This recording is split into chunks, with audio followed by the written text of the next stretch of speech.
यानामन्तस्तिमिरमिहिरद्वीपनगरी जडानां चैतन्यस्तबकमकरन्दस्रुतिझरी दरिद्रां चिन्तामणिगुणनिका जन्मजलधौ निमग्नानां दंष्ट्रा मुररिपुवराहस्य भवति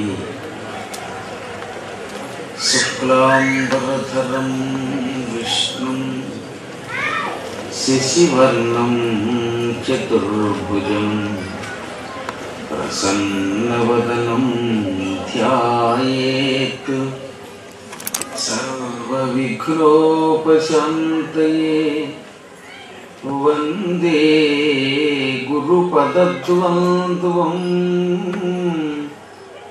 अवाङ्मानसगोचरं रक्तशुक्लप्रभामिश्रम् अतर्क्यं त्रयीपुरं मगः नारायणं नमस्कृत्य नरं चैव नरोत्तमं देवीं सरस्वतीं व्यासं ततो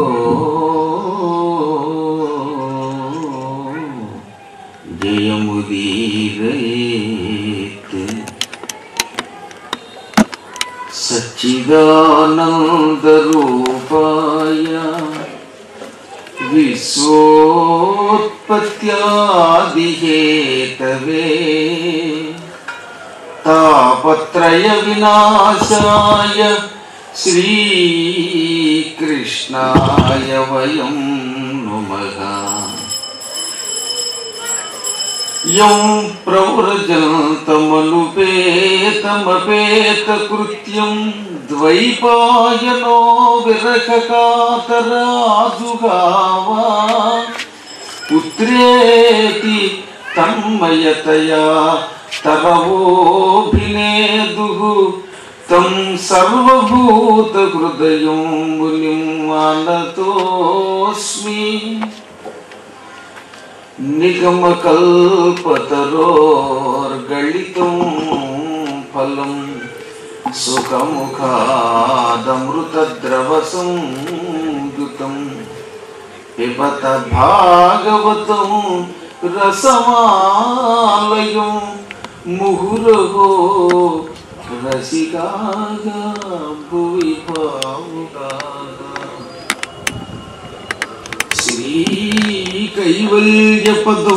శ్రీకైవల్యపదంబుచేరుటకునై చింతించదన్ లోకరక్షైకారంభకు భక్త పాలన కళా సంరంభకు దానవోద్రేకస్తంభకు కేళిలోల విలసదృగ్జాల సంభూత నానా కల్జాత పవాండకుంభకు మహానందాంగనాట్యంపకు సమస్త సన్మంగళాంశం. కొత్తగా వైద్యుడు ప్రాక్టీస్ పెట్టినప్పుడు పేషెంట్ మీద ప్రయోగం చేసినట్టుగా ఈ మైక్ అయిన నా మీద ప్రయోగం చేస్తారు. ఇప్పుడు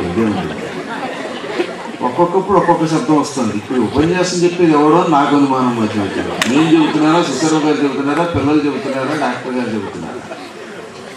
అసలు ముందుగా ఈ వ్యక్తిని ఎక్కించుకుంటే కానీ డీజిల్ కొట్టేస్తాడు వాడు, వీడిచ్చి డబ్బులు ఎట్టి కానీ ముందు రెడీగా ఫిలప్ చేస్తే ప్రయాణం సాగుతుంది కదా, అలాగనమాట. అంటే కొంచెం లేకపోయినా ఆఖరి రోజైనా ఒక 10 నిమిషాలు ముందు మొదలు పెడతాం కనుక కొంచెం జాగ్రత్తగా చూసుకొని మళ్ళీ అలాగే చేస్తున్నాం. వాసుదేవ హరివాసుదేవ. పిల్లలేమో నా భాగవత ప్రవచనం రుక్మిణీ కళ్యాణం దాకా ఈ దాకా పెళ్లి చేసుకోమంటున్నారు. ఇది కలియుగం.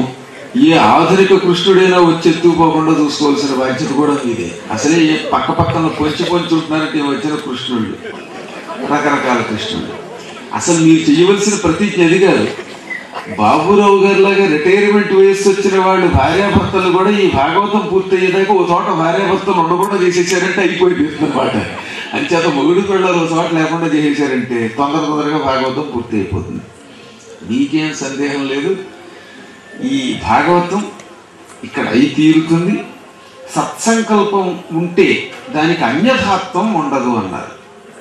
భగవంతుడు ఎటువంటి వాడు అంటే భక్తులు ఇలా సంకల్పిస్తే అలాగే చేస్తాడు. ఆయన మన మనస్సులో ఏమనుకుంటే దాన్ని చేయగలుగుతాడు. అదే నిజ కర్మోపాత్తం అంటే.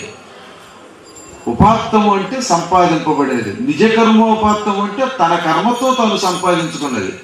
ఎవడైనా తాను ఎంత పని చేస్తే అంతగా తగిన ఫలితం ఇస్తాడు భగవంతుడు. ఏ పని చేయకుండా ఇంట్లో కూర్చుంటే ఒక్క పైసా ఇస్తాడా? రాడు. అద్భుతం. ఆ భావమే వేరన్నమాట. మీరు రోజు చక్కగా కష్టపడి ఇలాగే పని చేయండి. ఆ పని చేస్తున్నప్పుడల్లా దాన్ని అర్పణ మాత్రం భగవంతుడికి అర్పించండి. అప్పుడు మీ మనస్సులో అనుకున్నది నెరవేరుస్తాడు, మీ కర్మలకు తగిన ఫలితం ఇస్తాడు. కర్మ చెయ్యకుండా ఉంటే మాత్రం ఎవడికి ఏ పని ఎవడు ఆ ఫలితం ఇవ్వడనమాట. కర్మములకు తగు ఫలములు కర్ములకు నెడంగ రాజుగాని సదా నిష్కర్ముడగు ఈశ్వరుండును కర్మవిహీనునికి రాజుగాడు నరేంద్ర అని స్పష్టంగా కృష్ణుడు వాళ్ళ నాన్నకి చెప్పాడు. అందరూ అంటారు, కృష్ణ నాకు ఇది అని అడుగుతారు, ఇవ్వకపోతే నామే ద్వేషం పొందుతున్నారు. కానీ నేనేమంటే ఇవ్వడానికి అన్నాడు ఆయన. నేను ఇవ్వనని చెప్పేశాడు ఆయన. మీ అందరూ అనుకుంటారు కృష్ణ కృష్ణ ఇది అంటే ఇచ్చేస్తాడని. ఇవ్వడు. ఎందుకు ఇవ్వడు అంటే నువ్వు పని చేస్తే ఇస్తాడు. కర్మములకు తగు ఫలములు. ముందు నువ్వు పని చెయ్యి, ఏదో పని చెయ్యి, అసలుంటూ మొదలు పెట్టు. ఈదడం మొదలెడితే ఈదడానికి కావలసిన శక్తి ఇస్తాడట. ఇక్కడే కూర్చుని నేను దాటాలంటే ఇవ్వడు. ఎలా ఇస్తాడు? అందులో దూకు, అప్పుడు ఈత నేర్చుకుంటావు. అప్పుడు నీ చేతులకి ఈదడానికి బలం ఇస్తాడు, కాళ్ళకి బలం ఇస్తాడు, మునిగిపోకుండా కాపాడతాడు. అన్నం తినడానికి నువ్వు పని చెయ్యి, అప్పుడు అన్నం తినడానికి ఆహారం ఇస్తాడు. చక్కగా వైరులు అలాగే సిన్సియర్గా చెయ్యి, అప్పుడు మన వైరులు దూరం చేసి నోరు తీపి చేస్తాడు ఆయన. అంటే మొత్తం మీద శ్రీకృష్ణుడు అంటే ఎవడు కష్టపడతాడో, ఒళ్ళు దాచుకోకుండా శ్రమిస్తాడో అటువంటి వ్యక్తికి ఆ కర్మమునకు తగిన ఫలితం ఇస్తాడు. అలా పని చెయ్యకపోతే ఏమి ఇవ్వడు. ఎందుకు ఇవ్వడు అంటే నిష్కర్ముడగు ఈశ్వరుండును. ఆయన ఏ పని చెయ్యనివాడు, ఆయన నిష్కర్ముడు. అంచేత ఎవడికి ఏ విధమైన బంధము లేకుండా చేస్తాడు. కర్మ చేస్తేనే నిష్కర్ముడైన ఈశ్వరుడు కర్మములకు తగిన ఫలములు ఇవ్వగలడు. కర్మవిహీనుడికి రాజుగాడు అంటే పని చెయ్యని వాడికి ఆయన అధిపతి కాడు, పని చేస్తేనే అధిపతి. ఉపన్యాసాన్ని చెబితే నోరు తెలిస్తే శక్తి ఇస్తాడు. నేను ఇలా అంటాను, అప్పుడు ఉపన్యాసం నోట్లోకి వస్తుందా? రాదు. నేను చదవను, గుర్తొచ్చేస్తాయని రావు. నేను చదివి భారం ఆయన మీద పెడితే నాకు బుద్ధి ఇస్తాడు.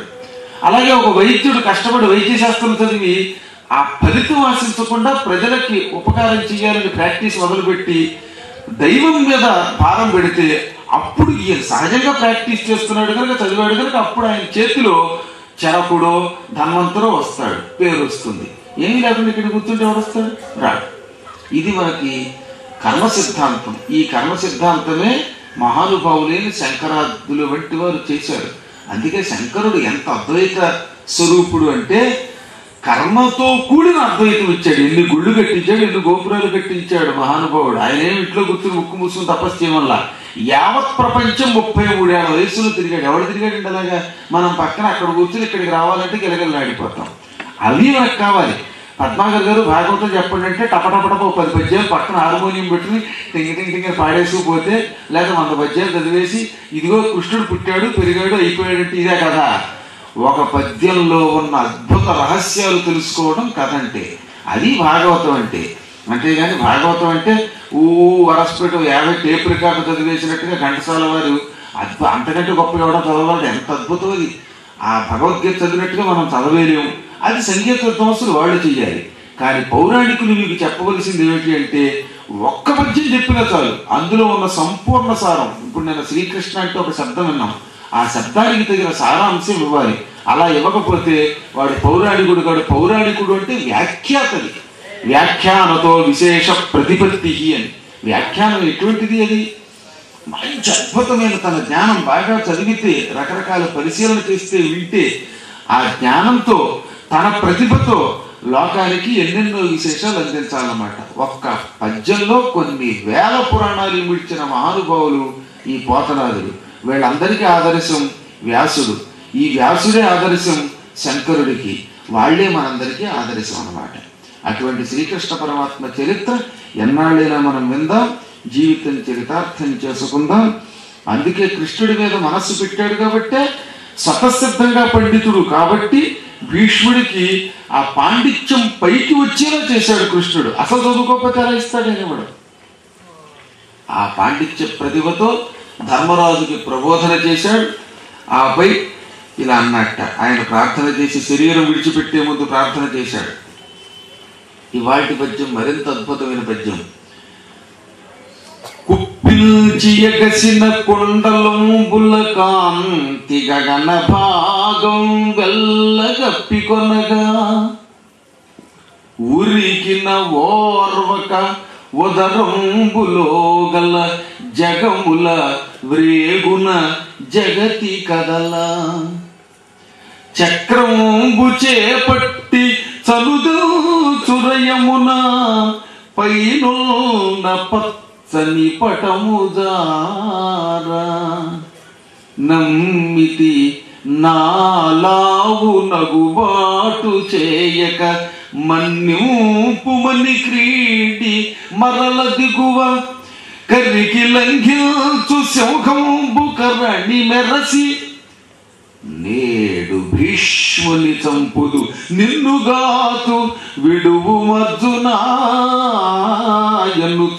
మద్విసిక వృష్టి మరలి చనుదెల్చు తెరలి చనుదెల్చు దేవుడు దిక్కు నాకు. అసలు భీష్ముడు కృష్ణుడు పొగిడాడా తన పొగిడాడా? అజ్ఞానులు అయితే ఏమనుకుంటారంటే కృష్ణుడిని ఆయన అద్భుతంగా స్తోత్రం చేశాడు అనుకుంటారు. నిజంగా కృష్ణుడి కాదు పొగుడుతైన ఆత్మస్థు తెలుగు చేసుకున్నాడో తెలుసా? అది అజ్ఞానం వల్ల లేకపోతే అహంకారం వల్ల వచ్చింది కదా. అప్పుడప్పుడు పండితుడు నేను పండితుడిని అని అనవలసిందే. భీముడు కూడా యుద్ధంలో నాకు తిరుగులేదు అనుకుంటే యుద్ధం చేస్తాడు. నేను చవట్నండి, నేను చవట్ను బాబోయ్ అంటే చచ్చిపోతాడు దెబ్బకి. అంటే పండితులకి అప్పుడప్పుడు అహంకారం లేకపోతే, అహంకారం ఉండే రీతిలో ఉండాలి. సాత్విక అహంకారం అంటారు అన్నమాట. ఇప్పుడు మీరే ఉన్నారు, మేము భాగవతం చదవగలం అన్నారు, అది సాత్విక అహంకారం. కృష్ణుడి చరిత్ర వినేదాకా పెళ్లి చేసుకోమన్నారే, ఇది సాత్విక అహంకారం. ఇది మూర్ఖత్వం ఉండదాన్ని. అది తెలియాలంటే చాలా జన్మ సంస్కారం కావాలి, తపశక్తి కావాలి, ఇవన్నీ పక్కన పెడదాం. ఇప్పుడు ఆయన ఏమంటున్నాడో తెలుసా? కృష్ణ నువ్వే నాకు దిక్కు అన్నాడు. అయితే ఆ కృష్ణుడు ఎటువంటి కృష్ణుట అంటే, ఒకప్పుడు భీష్మ పర్వంలో 5వ రోజు యుద్ధంలో భీష్ముడు విజృంభించేశాడు. ఇక మామూలు యుద్ధం కాదు. మహాభారతంలో కొన్ని యుద్ధాలు ఉన్నాయి, కొన్ని రోజులు. ఆ యుద్ధం మానవ మాత్రుడు చేయలేడు. ఒక రోజున భీష్ముడికి తెక్కొచ్చేసింది. దుర్యోధనుడు రాత్రికి తెప్పాట. అందుకని తెప్పగానే ఒళ్ళు మండిపోయి అర్జునుడిని కదలనివ్వకుండా బాణాలతో కొట్టేశాడు. పోనీ అర్జునుడిని ఒకడు కొట్టాడు అంటే రథం తోలుతున్న కృష్ణుడి గుంది బాగాక, అది డ్రైవర్ని కొట్టేశాడు పాపం. వెనకాతలు ఉన్నవాడిని కొట్టకుండా. మామూలు దెబ్బలు కావు, తీవ్రమైన అర్ధచంద్రాకారంతో ఉన్న బాణాలు. ఏమో ఈ మైకి నీకు ఎవరు కోపం ఉంటే తీసవుతుంది, నాకు ఇంత తీసుకొస్తుంది వాడు సరిగ్గా గనగలాడుతుంది చూడమే. అదొకటి చూడు, కొట్టాడు. ఆయనకు వచ్చిన వంట నాకు వచ్చింది. ఇప్పుడు కృష్ణుడికి వచ్చిన కోపం, కృష్ణుడికి అలాగే కోపం వచ్చింది. అందులో కూడా ఎలా ఉన్నది? అర్ధచంద్రాకార బాణాలతో ఇక్కడ కొడితే ఇలా కృష్ణుడికి నామం పెట్టినట్టు అయిపోయింది, రక్తం కాలిపోయింది. తట్టుకోలేకపోయాడు. మామూలు బాణాలు కొట్టకుండా తీవ్రమైన బాణాలతో గుండెల మీద, వక్షస్థలం మీద ఎక్కడ పడితే ఎక్కడ కొడుతుంటే ఏమైపోతుంది? అప్పుడు ఆయన ఎంత కోపంతో లేచాడో భీష్మ పర్వంలో తిక్కర్ గారు రాశారు. ఔహో మర్దనుడా జనార్దనుడు, ఔహో మర్దనుడా జనార్దనుడు మాద్య భీష్మ కుంభీంద్రుపై సింహోల్లాస విభాసి కవియునుత్సేకంబు ఆటోపమును రంహస్ఫూర్తియు దీప్తమూర్తియును సంరంభంబు తోడను జగత్ సంహారోన్ముఖుడైన రుద్రుగతి రౌద్ర ప్రక్రియం వల్చిన. పాపాలన్నిటినీ చపాతీ పిండి కొట్టినట్టు కొట్టేసే మహానుభావుడు శ్రీకృష్ణుడు. అందుకే ఆయన్ని ఔహోమర్దనుడు అన్నారు. అమోహ శబ్దములకు పాపములను మర్దన చేస్తాడు ఆయన. ఆ జనార్దనుడు ఇవాళ ఎదురుగుండా ఉన్న భీష్ముడు తనని కొడుతూ ఉంటే కోపం వచ్చి రెచ్చిపోయి లేచిపోయాడు. ఇప్పుడు భీష్ముడు సింహంట. మాధ్య భీష్మ కుంభీంద్రుపై భీష్ముడు అనే ఒకనొక మదించిన ఏనుగట ఆ గజరాజు మీదకి సింహోల్లాస విభాసి అయి సింహంలా దూకాట. ఆ దూకడంలో ఎలా ఉన్నది ఆ వేగం అంటే ఇక భూమి మొత్తం కదిలిపోయే వేగంతో దూకాడు. ఆ ఉత్సేకం, ఆ ఆటోపం, ఆ వేగం రమహస్ఫూర్తియు, రమహశబ్దములకు వేగము అని అర్థం అన్నమాట, మామూలు వేగం కాదట. అప్పుడు ఆయన ఇంకా కొన్ని వేల గుర్రములకు ఉన్న శక్తి ఎటువంటి ఉంటుందో అటువంటి శక్తి, హార్స్ పవర్ అంటే అది, ఆ వేగంతో దూకాడు. అప్పుడు ఆయన ముఖం వెలిగిపోతోంది, సమరంభంతో ఉన్నాడు.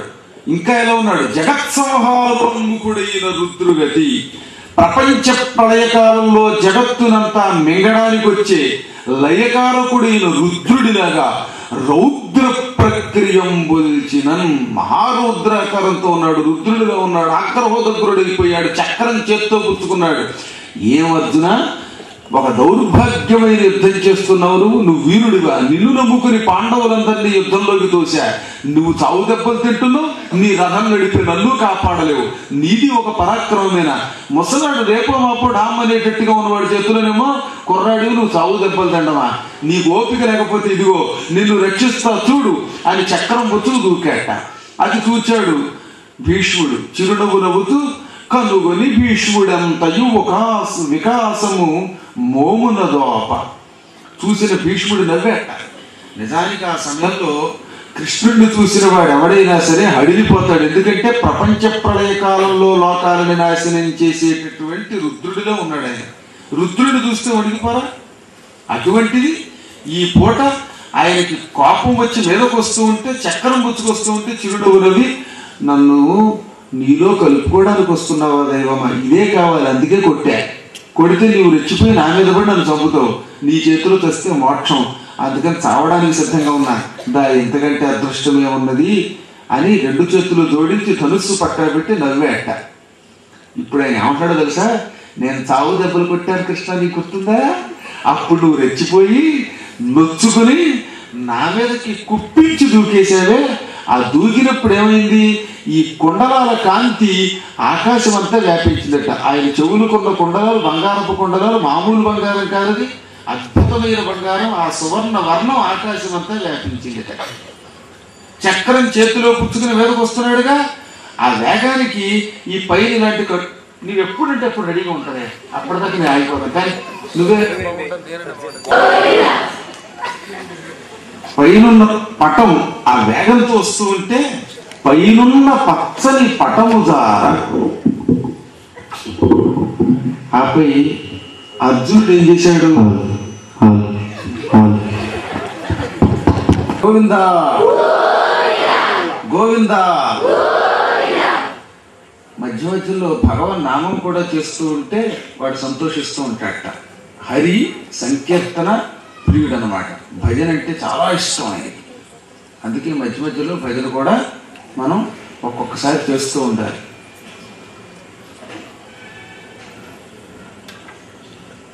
చక్రం పుచ్చుకుని మీదకు వస్తున్న వేగంతో పైన ఉన్నటువంటి పచ్చని పసుపచ్చని బట్టేమో కిందకి దారిపోతుంది, ఆ ఉత్తరీయం. అర్జునుడు కొంచెం భయపడ్డాడు. ఎందుకంటే రెండు అవమానాలు. ఒకటి, నేను మాత్రమే యుద్ధం చేయాలి, అప్పుడు నాకు పేరు రావాలి, భీష్మాదుల్ని జయించాలి, లేకపోతే అందరూ నవ్వుతారు. అర్జునుడు యుద్ధం చేయలేకపోయాడు, కృష్ణుడు వచ్చి రక్షిస్తే కానీ దిక్కు లేకపోయింది అంటారు. రేపొద్దున శాశ్వతంగా చరిత్రలో మచ్చ మిగిలిపోతుంది. ఇక రెండవది ఒకటి ఉంది, నేను యుద్ధం చెయ్యను అని కృష్ణుడు మాటిచ్చాడే ముందే, ఆయన ప్రతిజ్ఞది. ఆ యుద్ధము ధరింప అని కగ్గముగా ఒక ప్రక్క ఊరకే సాయము చేయువాడ పెళ్ళుతల్ నన్ను పెమ్మట ఎగులాడిన దోయిలి ఒగ్గుదు నిజము తొల్తవచిల్చితి అని సుస్పష్టంగా చెప్పాడు ఆయన. నేను ఆయుధం ధరించను, యుద్ధంలో ఒకవైపు ఊరికే మాట సాయం చేస్తాను అవసరాన్ని బట్టి, నేను ముందే నిజం చెబుతున్నా, ఆ తర్వాత యుద్ధం చేయలేదేం, మాతో కూర్చుని శుభ్రంగా భోజనం చేసేవేం అని అనకూడదు. మీరు నిజము తొలుత వచించి కోరుకొండు మీకేది ఇష్టమో అన్నాడు. అప్పుడే చెప్పాడు, నువ్వు అసలు యుద్ధం చెయ్యొద్దు, నువ్వు రథం తోలితే చాలు, నువ్వే యుద్ధం చేస్తే మొత్తం భారత యుద్ధం అంతా నీ చేతిలోనే పూర్తి అయిపోతుంది, ఇక మాకేం పేరు వస్తుంది, కాబట్టి నువ్వు యుద్ధం చెయ్యకుండా ఉండడమే నాకు ఇష్టము అన్నాడు ఆయన. ఇవాళ ఆ మాట తప్పితే కృష్ణుడిని కూడా మాట తప్పేలా చేశాడు అర్జునుడు అంటారు రేపు పొద్దున్న. కాబట్టి కాళ్ళు గట్టిగా పట్టేసుకుని కృష్ణ కృష్ణ వెళ్ళొద్దు వెళ్ళొద్దు, కోపం వద్దని 2 కాళ్ళు పట్టుకుంటే ఎక్కడ పట్టుకున్నాడో అక్కడి నుంచి 10 అడుగులు లాగేసేట కృష్ణుడు. దెబ్బకి అర్జునుడు ఒళ్ళంతా కొట్టుకుపోయింది, కిరీటం ఊడిపోయింది, చచ్చినంత పొరైంది. ఆ కృష్ణుడు వేగం ఆపలేక మంచి వేగంగా వెళ్ళిపోతున్న కాలుకి తాడేసి వెనక్కి లాగేవాడు, ఆ కాలు వెనక ఈడ్చుకుపోబడినట్టుగా అయిపోయాడు వాడు. అందుకని నమ్మితి నాలావు నగుబాటు చేయక మన్నింపుమని క్రీడి మరల దిగువ, నిన్ను నమ్ముకున్నాను, నా బలం వ్యర్థం చెయ్యకు, నువ్వు యుద్ధం చెయ్యకు అని కాళ్ళు పుచ్చుకుని బతిమాలి అర్జునుడు వెనక్కి లాక్కొస్తున్నాడు నన్ను. పైగా రథంలోంచి ఎగిరి కిందకు దూకాడు ఆయన. ఆ దూకినప్పుడు ఆయన కడుపులో 14 లోకాలు ఉన్నాయి, సమస్త భువన బ్రహ్మాండాలు ఉన్నాయి. అన్ని లోకాలున్న స్వామి ఎగిరి భూమి మీదకు దొక్కగానే ఈ భూమి మొత్తం కంపించిపోయి గజ గజ వణికిపోయిందిట.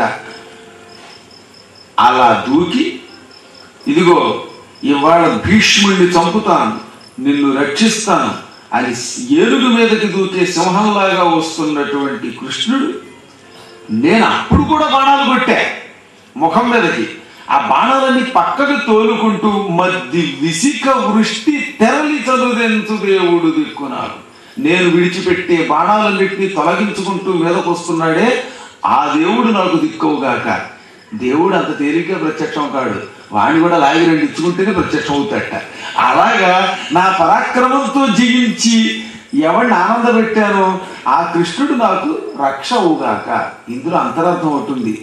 బాణము అంటే యోగశక్తి అని అర్థం. యోగమును శరముతో పోలుస్తారు.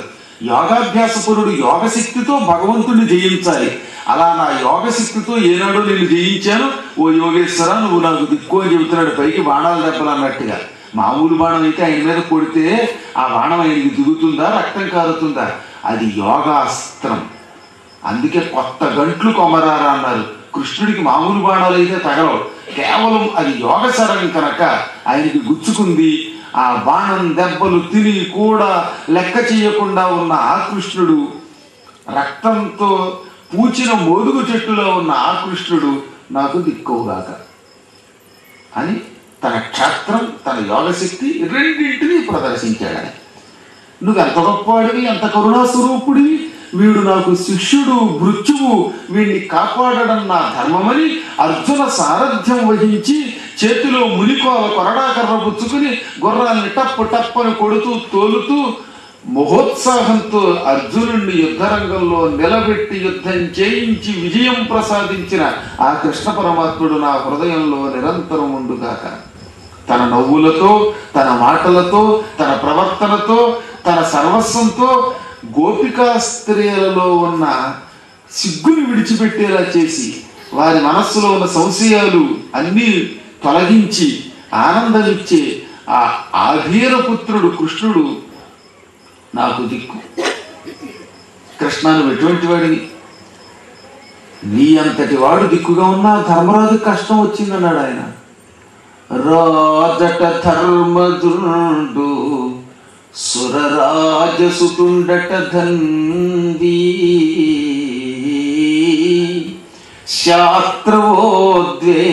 శాస్త్రవోద్వేజకమైన గాండివము విల్లట సారథి సర్వభద్ర సంయోజకుడైన చక్రియట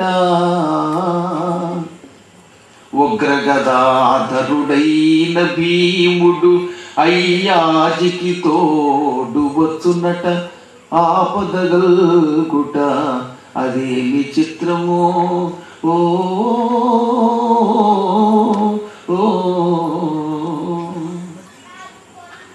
ఆహా ఆశ్చర్యంగా ఉంది నాకు. పరమ పూజ్యుడు, ధర్మానికి మారు పేరు ధర్మరాజు అంటే.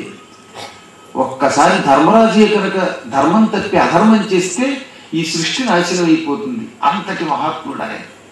అటువంటి ధర్మరాజు పాండవులందరికీ నాయకుడు. ఆ నాయకుడి ఆధ్వర్యంలో యుద్ధానికి వస్తున్న వాళ్ళలో ముందున్నది ఎవరు అంటే గాంధీవం ధరించిన అర్జునుడు. ఆయన ధన్వి. ధనుస్సు గుర్తులు యుద్ధం చేసేవాడిని ధన్వి అంటారు.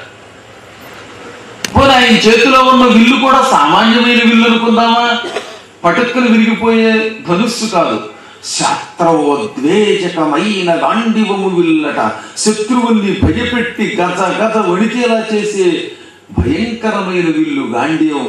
ఒకానొకప్పుడు బ్రహ్మదేవుడు తన మనస్సంకల్పంతో సృష్టించాడు దానిని. 60,000 సంవత్సరాలు బ్రహ్మదేవుడు తాను సృష్టించుకున్న గాంధీవంతో యుద్ధం చేశాడు. ఆ తర్వాత బ్రహ్మగారి దగ్గర నుంచి ఇంద్రుడు తీసుకున్నాడు. ఇంద్రుడు 16,000 సంవత్సరాలు ధరించాడు దానిని. ఇంద్రుడి దగ్గర నుంచి చంద్రుడు తీసుకున్నాడు. చంద్రుడు 5,000 సంవత్సరాలు ధరించాడు. ఆ తర్వాత ఆయన దగ్గర నుంచి వరుణుడు తీసుకున్నాడు. వరుణుడు 3,000 సంవత్సరాలు దానిని ధరించి యుద్ధం చేశాడు. వరుణుడి దగ్గర నుంచి అగ్నిహోత్రుడు పుచ్చుకున్నాడు. అగ్నిహోత్రుడు 2,000 సంవత్సరాలు దాన్ని ధరించాడు. ఆ అగ్నిహోత్రుడు ఖాండవ వన దహనం చేసినప్పుడు అర్జునుడిని మెచ్చుకునిచ్చాడు. అర్జునుడు 65 ఏళ్ళు ధరించాడు దాన్ని. 65 ఇయర్స్ తన చేతిలో పట్టుకున్నాడు. అంతటి చరిత్ర కలిగిన గాంధీవం ఆయన చేతిలో ఉన్నది. పోని సారథి అనుకుందామా అంటే ఆ సారథి కూడా సర్వభద్ర సంయోజకుడైన చక్రి, సమస్త లోకాలకి శుభమిస్తాడు. అటువంటి చక్రాన్ని ధరించే కృష్ణుడంతటి వాడు సారథి. ఆ యుద్ధంలో అందరికంటే ముందు వెళ్ళేవాడు ఉగ్ర గదాధరుడైన భీముడు. ఉద్దండ గదాదండం తన భుజాదండం మీద ధరించే వీరాధి వీరుడు భీముడు యుద్ధంలో ముందు పోతున్నాడు రక్షకుడిగా. ఇన్ని ఉన్నాయి కదా. అయినా ఆపద కలుగుటదేమి విచిత్రము. వాళ్ళకి ఆపద వచ్చింది. ఇది విచిత్రం. కాలం ఎవరు దాటలేం. ఎన్ని ఉన్నా యోగం బాగాలేకపోతే, కాలం బాగులేకపోతే ఎవడైనా విజయం పొందలేడు. ఆ కాలం బాగాలైతే దిక్కుమాల కాలం వచ్చి మైకుల్లో తగులడ్డాయి. ఎన్నైనా ఉండొచ్చు. అక్కడ డబ్బు ఇచ్చేవాళ్ళు ఉన్నారు, మంచి మైకులు ఉన్నాయి అనుకున్నాం, బాక్సులు బాగుండొచ్చు, నేను బాగుండొచ్చు, మీరు బాగుండొచ్చు, కరెంట్ ఉండొచ్చు. ఆ సమయానికి ఎందుకు పని చేయట్లేదంటే ఆపద కలుగుటదేమి చిత్రము అన్నారు. అన్నీ ఉన్నాయి, ఆ కాస్త లేదు. అదే యోగం అంటే. అదే కాలం. ఆ కాలాన్ని ఎవడు దాటలేడు. కాలో ఈ దురతిక్రమ అన్నారు. అందుకని నాకు కృష్ణ ఇప్పటికి కూడా అది విచిత్రంగానే ఉందన్నాడు భీష్ముడు. ఇలా పరిపరి విధాలుగా ప్రార్థించి ఆఖరిలో గొప్ప మాట అన్నాడు. సూర్య భగవానుడు ఉన్నాడు. ఆకాశంలో ఒక్కడే ఉంటాడు సూర్యుడు అంటే. కానీ మనందరికీ కనబడుతున్నాడు. ఒక సూర్యుడు సమస్త జీవులకు తానొక్కొక్కడై తోచుపోలిక. ఒకే సూర్యుడు పద్మాగరి గారికి కనపడుతున్నాడు, రత్నాగరి గారికి కనపడుతున్నాడు, కృష్ణారావు గారికి కనపడుతున్నాడు, కృష్ణకుమారి గారికి కనపడుతున్నాడు, డ్రెస్ వేసుకున్న గోపికలకి కనపడుతున్నాడు, వేరే డ్రెస్ వేసుకున్న గోపికలకి కనపడుతున్నాడు. అందరికీ ఎవరికి చూస్తే వాళ్ళకే ఆ సూర్యుడు కనపడతాడు. అంటే దృష్టిని బట్టి ఇంతమంది సూర్యులు ఉన్నారు అనిపిస్తుంది, ఉన్నది ఒకటే సూర్యుడు.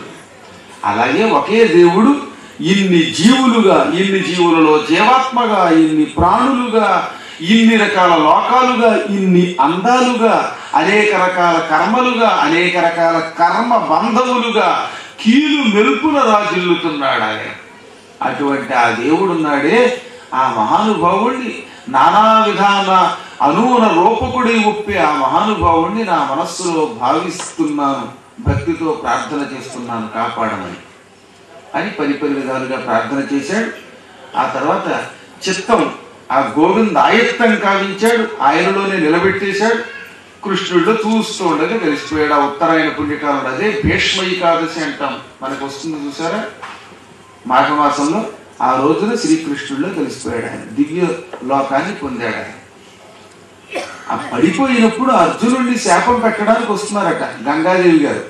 నా కొడుకుని అసలు అర్జునుడే మూలం, బాణాలు వేసి కొట్టేశాడు, వీడు అంతం చూస్తానని వస్తూ ఉంటే ఎంతలో అక్కడికి ఉలూచి వచ్చింది.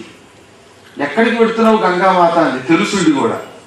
నీ మొగుడున్నాడే అర్జునుడు, ఆ దుర్మార్గుడు నా కుమారుడిని పడగొట్టాడు, వాడు చచ్చిపోయేటట్టు చెప్పిస్తాను, యుద్ధంలో దుర్మరణం పొందేలా చెప్పిస్తాను. అందుక అమ్మ నీకు పుణ్యం ఉంటుంది, అదంతా కృష్ణుడి తంత్రం అని నీకు తెలియదేముంది, నీ కుమారుడికి ఎప్పటికో అప్పుడు శాపవిముక్తి అవ్వాలి కదా. అంచేత వసువు అష్టవసువుల్లో ఒకడు, ఆయన వసువుల్లో కలవాలి, నా భర్తని శపించకమ్మా అంటే ఆ శాపం నేను ఇద్దాం అనుకున్నాను, మరి ఎంతో కొంత అనుభవించాలి అనేది గంగ.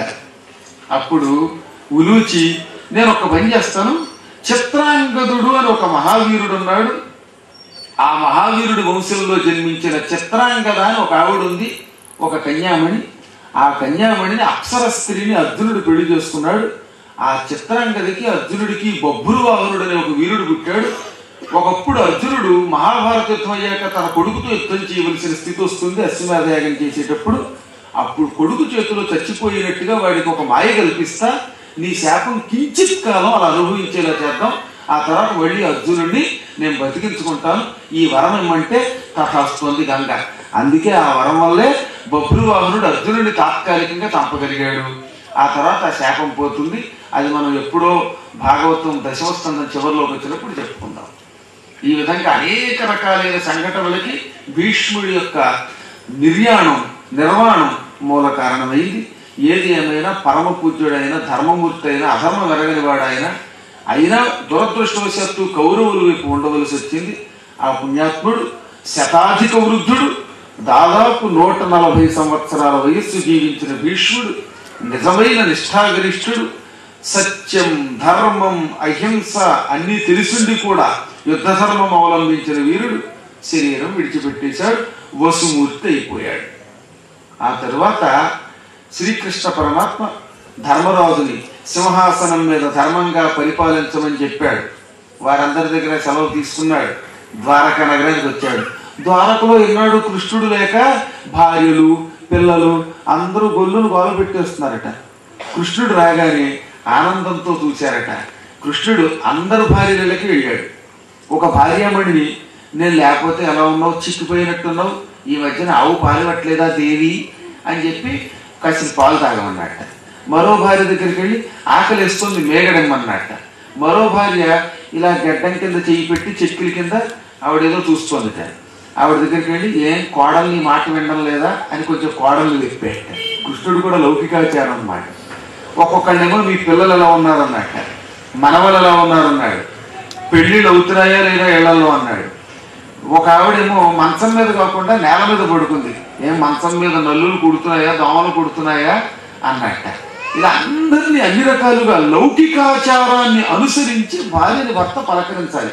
ఎంత గొప్పవాడైనా ఎంతటి జ్ఞాని అయినా అప్పుడప్పుడు భార్యామణిని ప్రేమగా పలకరించి క్షేమం అడగాలి. అలా అడగకపోతే వాడికి మోక్షం లేదు. రాముడు కూడా సీత బాగున్నావని అడగాలి. వశిష్ఠుడు కూడా ఎంత విశిష్టుడైనా అరుంధతి హౌడుయుడు అని అడగాలి. లేకపోతే మండుతుంది ఆవిడికి, నువ్వేం మొగుడురా అంటుంది, విడాక్స్ అంటుంది, తణుకు కోట్లనే అవే గొడవలు. అంచేత అలా కాకుండా మధ్య మధ్యలో అన్నీ ఇక్కడ. అందుకే పోతన గారు అన్నమాట లౌకికాచారంబును అనుసరించి అన్నాడు. లోకాచారాన్ని బట్టి అడిగాడు, వాళ్ళందరినీ ఆనందపెట్టాడు. వాళ్ళందరూ ఎన్నాళ్ళు కృష్ణుడు లేక అల్లాడిపోయారేమో, ఆయన రావడంతో అలాగే చూస్తూ ఉన్నారట. విచిత్రం చెప్పమంటారా, ఏ ఇంట్లో చూస్తే ఆ ఇంట్లోనే ఉన్నాడు కృష్ణుడు. పెద్ద భార్య దగ్గరికి వెళ్తే అక్కడ కనపడతాడు, రెండో భార్య దగ్గరికి వెళ్తే అక్కడ కనపడతాడు, మూడో భార్య దగ్గర చూస్తే అక్కడే ఉన్నాడు. అందరి ఇళ్లలో ఏకకాలంలో ఉన్నాడు ఆయన. అదే ఆయన మహామహిమ. అంత శక్తి ఉంది కాబట్టి అంతమందిని పెళ్లి చేసుకున్నాడు. అంతేగాని ఉండరాజవరంలో ఉంటే తణుకులో లేని దౌర్భాగ్యుడికి 2 పెళ్ళిళ్ళెందుకు, వాడి బతుక్కి. అంచేత ఉన్న ఒక్క భార్యని జాగ్రత్తగా చూసుకోగలిగితే చాలు. కలియుగంలో ఉన్న మానవులు అది పరమాత్ముడు సర్వజీవులలో ఉన్న జీవస్వరూపుడు గనక, ఆత్మస్వరూపుడు గనక, సకల ప్రాణి హృదంతరాళ వర్తి గనక, అందరు ప్రాణుల హృదయం మధ్యలో విహరించేవాడు, భావుకుడు, భావము, తన్మయత్వం, అన్ని చిన్మయత్వం ఆయనే కనుక ఆయన ఇంతమంది రూపంలో ఉన్నాడు. ఇంత ముక్కలో చెప్పాలి అంటే భార్యలు అంటే జీవాత్మలు మనందరం, ఆయన పరమాత్మ మనకి భర్త, మనల్ని భరించగలిగేవాడు ఆయన ఒక్కడే. అలా తిరిగాడు అక్కడ. కొంతకాలం పాటు అర్జునుడు ఆయన వదిలి ఉండలేక ద్వారకకి వెళ్ళిపోయాట. కృష్ణుడు ఎక్కడుంటే అక్కడే ఉండడానికి ఇష్టపడతాడు. కృష్ణుడి దగ్గర ఉండిపోయాడు. ధర్మరాజు గారికి ఇప్పుడు అర్జునుడు కూడా దూరం అయ్యాడు. కొంతకాలం భీమాదులతో ఉండేవాడు. అప్పుడప్పుడు భీముడు దుర్యోధనాదుల్ని చంపేశా, ఈ ధృతరాష్ట్రుడు దిక్కుమాలినవాడు అని తెప్పుతూ ఉండేవాట. ఇలా ఉండగా ఒకనొకనాడు విదురుడు తీర్థయాత్రలన్నీ చేస్తూ చేస్తూ ద్వారక నుంచి తిరిగి వచ్చాడు హస్తినాపురానికి. విదుర మహానుభావ, ధర్మస్వరూపుడివి, మా పాండవులు ఎలా ఉన్నారు? పాండవులు అంటే ప్రధానమైన వాడు అక్కడే ఉన్నాడు అర్జునుడు మరి ద్వారకలు. మా యాదవులు ఎలా ఉన్నారు? అందరూ బాగున్నారా అని అడిగితే నేను ఆ యాత్ర చేశా, ఈ యాత్ర చేశా అంటాడే. కానీ అప్పటికి ద్వారకలో ఒక జరగకూడని ఘట్టం జరిగిందిట. అది చెప్పకూడదు, తన నోటితోనే చెప్పకుండా తప్పించుకున్నట్టు విదురుడు. ఏమిటిది అంటే యాదవనాశనం. అర్జునుడు చెబుతాడే ఆ బాధంతాను. ఆ తర్వాత విదురుడు ఏకాంతంగా ధృతరాష్ట్రుడి దగ్గరికి వెళ్ళాడు. భాగవతంలో హైలైట్ ఘట్టాల్లో నాకు చాలా ఇష్టమైన కరుణా రసస్వరూపమైన ఘట్టం ఇది. ధృతరాష్ట్రుడిని, గాంధారిని, కుంతిని ముగ్గురిని ఆసనాల మీద కూర్చోబెట్టి విదురుడు అన్నాడు, ధృతరాష్ట్ర, కనకాగార కళత్ర పుత్రమిత సంఘాతం గులం. ముక్కు మూసుకుని తపస్సు చేసుకునే వాడికైనా బంగారం కనబడితే కళ్ళు మెరుస్తూ ఉంటాయి. అటువంటి బంగారం మీద వ్యామోహం. ఆగారా కొంపలంటే వ్యామోహం కొంతమందికి. ఎక్కడ పడితే అక్కడ ఇల్లు కడుతూనే ఉంటారు. ఒక ఆయన హరికథ చెప్పేవాట.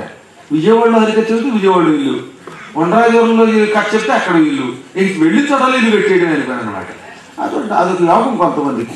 కొందరికి గృహ వ్యామోహం, కళ్ళత్ర భార్య వ్యామోహం కొంతమందికి. ఎక్కడికైనా భార్య పక్కన ఉండవలసింది, ఆవిడ లేకపోతే ఆయన ఆనందం లేడు. ఎందుకంటే పొద్దున్నే లేవగానే ఆవిడ కాఫీ పెట్టివ్వడం, ఆవిడకి చాకరీ చేయడం అన్నీ చేసేది ఒక ఆనందం కొంతమందికి. భార్యకి సేవ చేయడంలో కూడా ఆనందం ఉంది. మరి పుత్ర, కొంతమందికి పుత్రులు అంటే వ్యామోహం. అంటే అది కొడుకుని చూడకపోతే ఉండలేదు. కొడుకోయ్ అంటాడు. వ్యాసునంతటి వాడే కొడుకు వెంటబడగలిగింది. కొందరికి మిత్రులు అంటే వ్యామోహం, కూడా 10 మంది మిత్రులు ఉండాలి. ఇలా వ్యామోహంలో పెట్టేటటువంటిది సంసారం. ఇటువంటి ఈ సంసారం మొత్తం నాశనం అయిపోయే కాలం వచ్చింది. ఇవన్నీ క్షణికం, శాశ్వతం కాదు అని లోకానికి చెప్పేది ఒక కాలం. అటువంటి భయంకరమైన కాలధర్మం నీకు దగ్గరకు వచ్చింది. ఎంతటి వాణ్ణినా వంచేస్తుంది కాలం. లెక్క లేకుండా మీసం మెలేసి తిరిగే వీరుడు కూడా వార్ధక్యంలో అబ్బాయి అని మనవడం ఏదో లేకపోతే మనవరాల మీద చెయ్యేస్తే కానీ కదలలేడు కదా. వాడికి కర్ర స్టిక్ అవసరమే కదా. ఇదివరకు స్టిక్లా నిలబడేవాడు, ఇప్పుడు వేరే స్టిక్ అవసరం అవుతుంది వాడు. తన మాట మీద ఇప్పుడు స్టిక్ అని నవ్వలేడు వాడు. అలాంటి స్థితి వస్తుంది. ఆ కాలం వచ్చింది. నీకేం తెలియటంలా. అంతఃపురంలో కూర్చుని ఇంకా చాకరీ చేయించుకుని శుభ్రంగా కూర్చుని కట్టుడు పడతో భోజనం చేస్తున్నావు. పాయసంను, పులిహార, దద్దోజనము తింటున్నావు. వేళకింత మాంసం ముక్కలు తింటున్నావు. ఏమయ్యా ఇంకెంతకాలం ఈ సంసారంలో ఉంటావు? నీకున్న లోపాలు నీకు తెలియవా? పుట్టోధుడవు, పెద్దవాడవు, మగాభోగం బులాలేవు. నీ పట్టెల్లో జడిపోయే దుస్సహజరాభారంబుపై గ్రప్పే. నీ చుట్టాలెల్లను పోయిరి, ఆలు మగలు శోకంబునల్ మగ్నులై కట్టాదాయల పంచనుండదగవే కౌరవ్య వంశాగ్రణి. నువ్వు పుట్టుకతో గుడ్డివాడివి. ఏ జన్మలో ఏ పాపం చేసావు? గుడ్డేడిగా పుట్టావు. ఇప్పుడు పెద్దవాడివైపోయావు. భోగాలు లేవు నీకు. పోయి పూర్వంలాగా ఏమైనా మహాభోగాలు ఉన్నాయంటే నీ కొడుకుతోటే పోయాయి. నీ పట్టెల్లో జడిపోయి, 2 అర్థాలు పట్టెల్లా జడిపోవడం అంటే. నీకు సామ్రాజ్యం మీద పట్టు లేదు ఇవాళ. అంటే నీ మాట ఎవడో రెండో, నీ మాటలు వినే దాసదాసీ జనాలు లేరు. ఎందుకంటే నీ కొడుకు కాదు ఇప్పుడు రాజు. రెండవది, నీ శరీరంలో ఉన్న పట్టు తగ్గిపోయింది, ముసిలాడు అయిపోయావు. అసలు ఎంత బాగా రాసేదండి. నీ పట్టెల్లని చెడిపోయడంలో ఉంది కవిత్వం అంటే.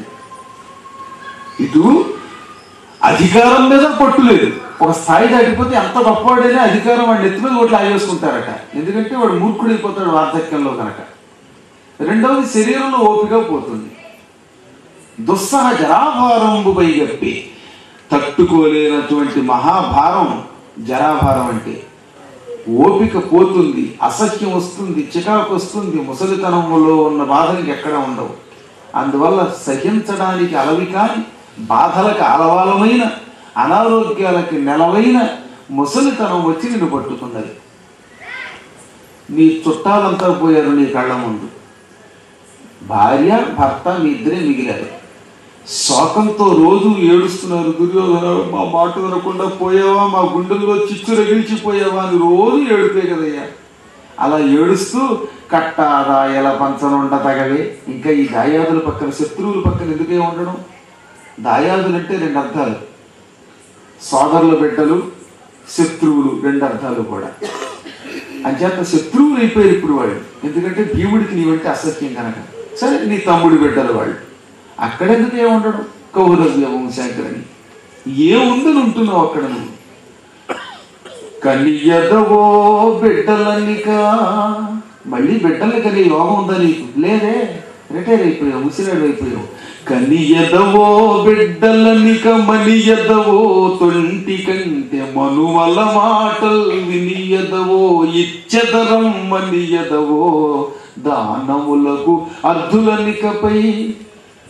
మనవల మాటలు విందామంటే అసలు ఈ మనవలు ఎక్కడున్నారు? కొడుకులు పోయారు, కోడళ్ళు పోయారు, పిల్లలు పోయారంతా. ఏమైనా పేదవాళ్ళని పిలిచి అన్నం పెడతాను, దానం ఇస్తామని రమ్మని పిలుద్దామంటే నీ దగ్గర డబ్బే లేదు. ఇప్పుడు మీ వాళ్ళ మీద ఆధారపడ్డావు. రమ్మంటావా అన్నా, వచ్చేవాడు లేడు, ఇవ్వడానికి నీ దగ్గర ఏం లేదు. పూర్వం కంటే వైభవంతో బతుకుదామా అంటే ఆ కాలం ఇక రానే రాదు. రమ్మంటే కూడా ఇంకేమున్నది? అనుదినము నీకు దెప్పుళ్లే కదా. బిడ్డలకు బుద్ధి చెప్పని గురుడికి పిండంబు వండి కొని పొండిదే పైబడ్డాడని భీముండొరగొడ్డెములాడంగా కూడుకుడి చెదవతిపా. రోజు భీముడు చెప్పుతున్నాడు మిమ్మల్ని ఏమని?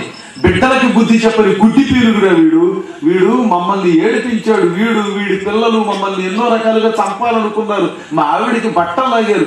ఇలాంటి దౌర్భాగ్యుడికి సిగ్గు లేక మా మీద పడి అన్నానికి తగులంటాడు. వీడికి రోజు ఇంత పిండం వండుకొని పోండి అని భీముడు రోజు వరగొడ్డాలు ఆడుతూ ఉండగా, అంటే తెగ తిడుతూ ఉండగా, దెప్పుతూ ఉండగా, ఆ దిక్కుమాలను చివాట్లతో కూడిన అట్లు తినడం ఎందుకయ్యా? వాడు పెసరట్లే పెట్టచ్చు, కానీ ఆ పెసరట్లు కనుక అతను చివాట్లు ఉన్నాయి. అంచేత నువ్వు తినేది చీవాట్ల, పెసరట్లు, ఉప్మాయ. సంస్కృతంలో వ్యాసుడు చాలా గొప్ప తమాషా చెప్పాడు. ఇక్కడ పోతన గారు కొంత అనౌచిత్యం పరిహరించి మాట మార్చాడు. అహో మహీయసీ జంతో జీవితాశ యయా భవాన్ భీమాపవర్జితం పిండం ఆదత్తే గృహపాలవత్ అన్నాడు వ్యాసుడు. ఆహా, నిన్ను చూస్తే ఆశ్చర్యంగా ఉందన్నాడు. నిన్ను చూస్తూ ఉంటే నాకు తెల్లబోతున్నాను, ఆశ్చర్యం కలుగుతుంది. ఎందుకని? ఈ వయస్సులో కూడా ఇంకా నీకు జీవితం మీద ఆశ, ఏదో తినాలని ఆశ. ఇది మొదటిది. అహో మహీయసీ జంతో జీవితాశ యయా భవాన్. నీలాగే ఈ ప్రాణులందరికీ జీవితం మీద ఆశ ఎక్కువ. ఇంకా బతకాలనుకుంటారు. నువ్వు ఎటువంటి వాడివి అంటే గృహపాలవత్తు, కుక్కలాగా అన్నాడు. ఏకనే కుక్కలాగా ఇంట్లో ఉండి భీమాపవర్జితం పిండం, భీముడు విసిరి పారేస్తున్నా. అపవర్జితం అంటే విడిచిపెట్టడం అన్నాడు. పిండం విడిచిపెట్టడం, విసిరేస్తున్నాడు భీముడు. అలాంటి విసురుతున్న పిండాన్ని గృహపాలవత్తు, కుక్కలాగా ఆదత్తే తింటున్నావు అన్నాడు. బొత్తిగా కుక్క అండం బాగుండదని ఈయన పిండాన్ని మార్చి, కొంచెం పిండం ఆ మాట మార్చి, బిడ్డలకు బుద్ధి చెప్పని బిడ్డకు పిండంబు వండుకొని పొండు ఇది పైబడ్డాడని, మా మీద పడ్డాడని భీముడు వరగొడ్డెములాడంగా కూడుగుడి చెదవదిప. వరగొడ్డాలు అంటే తిట్లు, ఏదో దెప్పుతున్నాడు. ఆ దెప్పుళ్ళు వింటూ తింటా ఉన్నాడు. గృహపాలవత్ అనే కుక్క శబ్దాన్ని విడిచిపెట్టేశాడు అన్నమాట. భీముడు కుక్క అని తిట్టలేదు. ఎందుకనంటే కొంచెం జాగ్రత్త తీసుకున్నాడు. కుక్క లాగా అనే మాట ఇక్కడ అన్నది విదురుడు. అంత మాట మనం ఎందుకులే అంటాం, ధృతరాష్ట్రుడు అనుకున్నాడు ఏమిటో పాపం పోతన గారు. అందుకని చక్కగా కూడుగుడి చెదవదిప అని మాత్రం అనేసుకున్నాడు. ఇంకేముండదు, నీకు ఇక్కడ అనవసరం, నా మాట విని అడవికి పో, కాల ప్రభావానికి గురి శరీరం విడిచిపెట్టు అనగానే ఇంకా పూట విరక్తి వచ్చేసింది. గాంధారిని అన్నాడు. గాంధారి, చెప్పా పెట్టకుండా ఈ రాత్రికి రాత్రే నేను అడవికి వెళ్ళిపోతున్నాను. కళ్ళు కనిపించలేదనే భయం నాకు అక్కర్లా, కానీ నీకు మాత్రం ఒక్క మాట చెప్పాలి. ఎందుకంటే ఏ ముహూర్తంలో నీకు నాకు పెళ్లి నిర్ణయించారో అప్పటి నుంచి కంటికి గుడ్డ కట్టుకుని అసలు గుడ్డాన్ని నేనైతే నాకంటే గుడ్డిదాన్ని నువ్వైపోయావు. నువ్వు నాతో వస్తున్నావా అంటే మీరు ఎక్కడుంటే అక్కడే అంది ఆవిడ. పక్కన కుంతి ఉంది, మొదటి నుంచి మీ దగ్గరే ఉన్నా, పాండవులు అడవికి వెళ్ళినా నేను మీ దగ్గరే ఉండి సేవ చేశాను. దుర్యోధనుడికి పాండవుల మీద ద్వేషం ఉంది కానీ కుంతి మీద ద్వేషం లేదు. వాడు ఏమన్నాడు తెలుసా, కృష్ణుడు రాయవరానికి వచ్చినప్పుడు ఆ కుంతినే అవసరమైతే వాళ్ళ అబ్బాయిల దగ్గర వెళ్ళవలసిన కర్మ నా దగ్గరే ఉంటుందన్నాడు వాడు. ఆ ఒక్క విషయంలో కొంచెం ఔచిత్యం ఉంది వాడికి.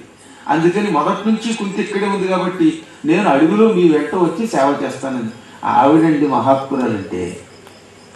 తనని చంపడానికి ప్రయత్నించిన దుర్యోధనుడు పాండవులకి ఎంత విరోధి అయినా ఆ దుర్యోధనుడి తల్లిదండ్రులకే సేవ చేస్తూ యావత్ జీవితం గడిపి వాళ్ళ కోసం చచ్చిపోయింది ఆవిడ. మీతో పాటు నేను వస్తానని ముగ్గురు కలిసి అడవికి పోయారు. చివరికి అడవిలోనే ఒకసారి దావాగ్ని వచ్చి అడవంతా కాలిపోతూ ఉంటే ఆ కాలిపోతున్న దాంట్లో ముగ్గురు కాలి బూడిదైపోయారు, మోక్షం పొందారు. ఇది భాగవతం రెండూ చెబుతున్నాయి. తెల్లవారి ప్రతిదినము ధర్మరాజు లేవగానే మొట్టమొదట తన తల్లి కంటే పెదనాన్నగారికి దండం పెట్టేవాడు. దంపతులు గనక ధృతరాష్ట్రుడికి గాంధారికి దండం పెట్టి అప్పుడు కుంతి దగ్గరికి పెడతాడు ఆయన.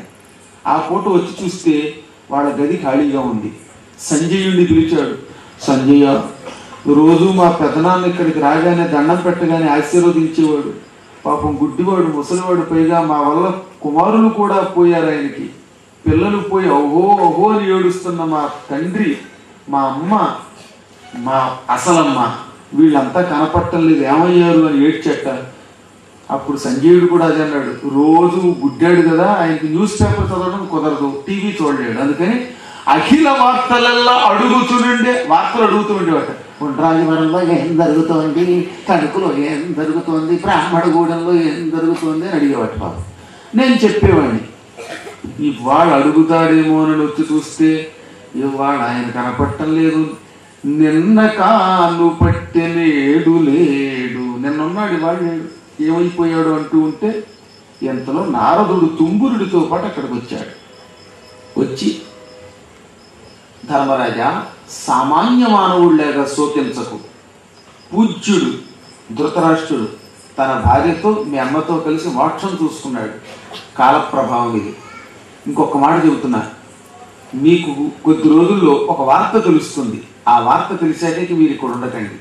అయినా కృష్ణుడితో పాటు పుట్టారు మీరు. కృష్ణుడికి సాయం చేయడానికి కృష్ణుడి చేతిలో పనిముట్లుగా పుట్టారు.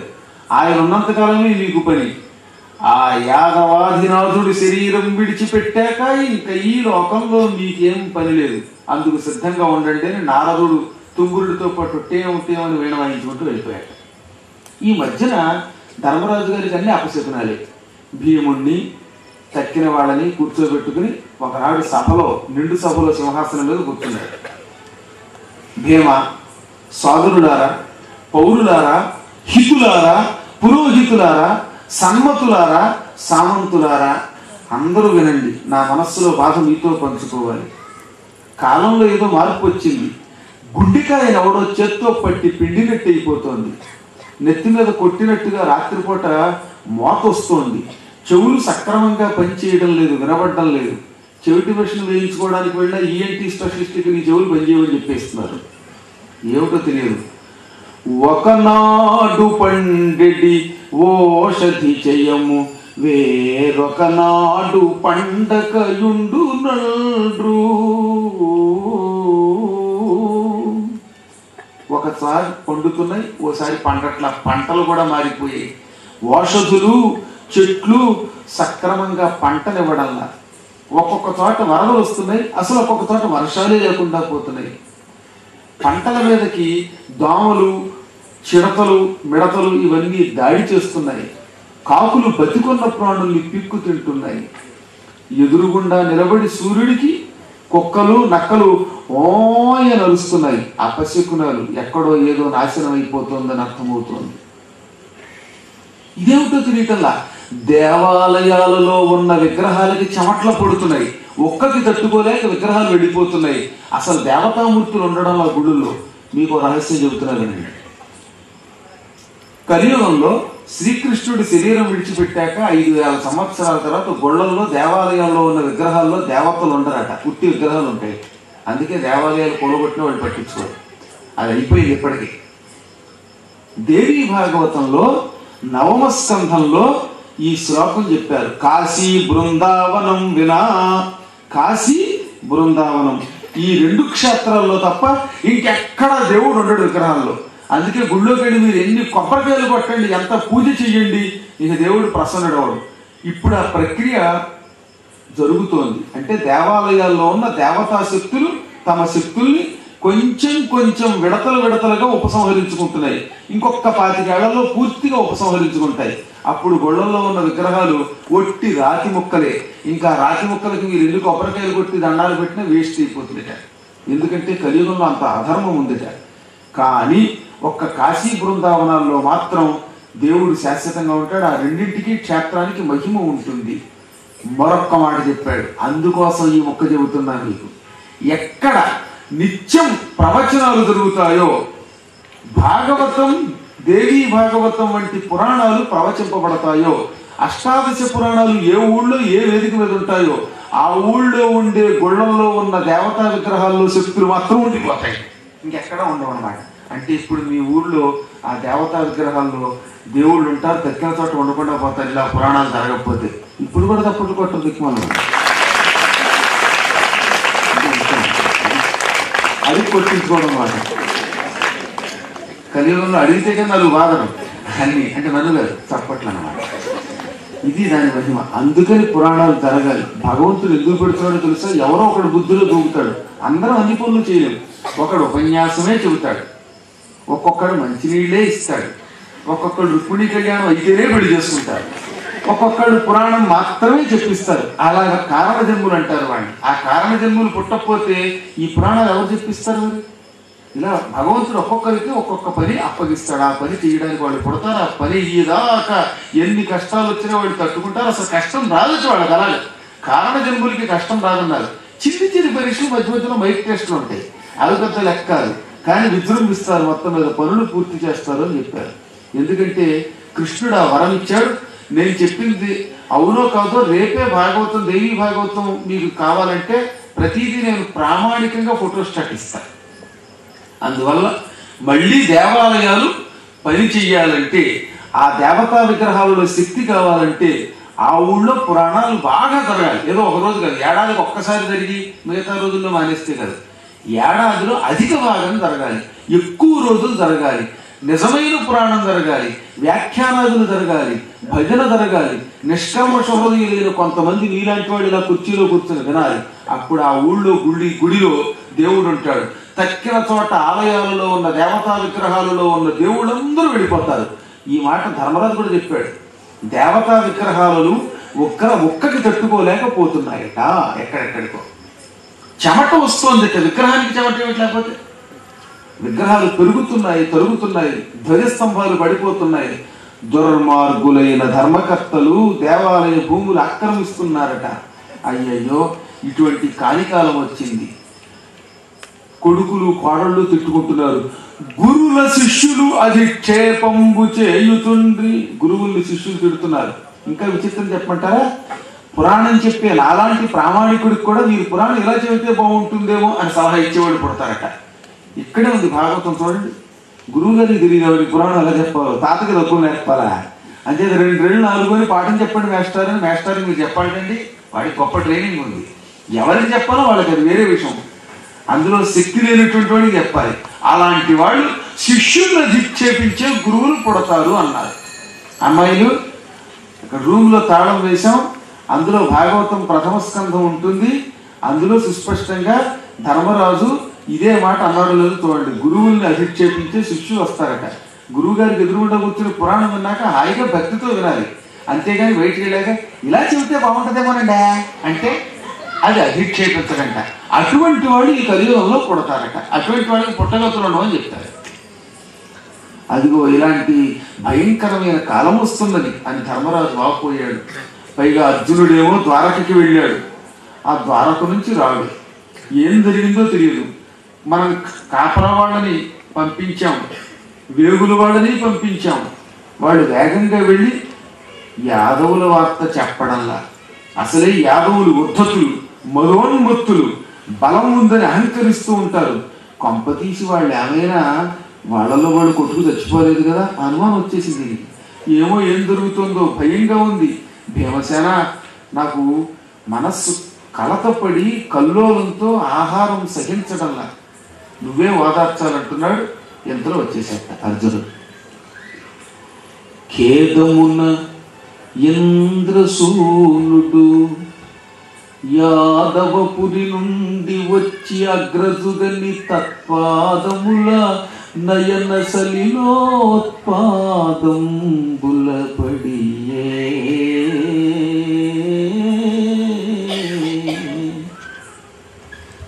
ఏడుస్తూ వచ్చాడు. ముఖం వాడిపోయింది. వేసవి కాలంలో మండుటెండలో మధ్యాహ్నం పూట ప్రయాణం చేసిన వాడి ముఖం ఎలా కమిలిపోతుందో అలా కమిలిపోతూ ఉన్న ముఖంతో కుమిలిపోతూ వచ్చి అన్నగారి కాళ్ళ మీద పడి కన్నీళ్లు కరుస్తూ లేవలేకపోయాట. అన్నయ్యో అని ఏడ్చేసేట అర్జునుడు. అర్జునుడి ముఖం ఇలా వాడిపోవడం, ఆయన ఏడవడం ఒక్కనాడు కూడా చూడలేదు ధర్మరాజు.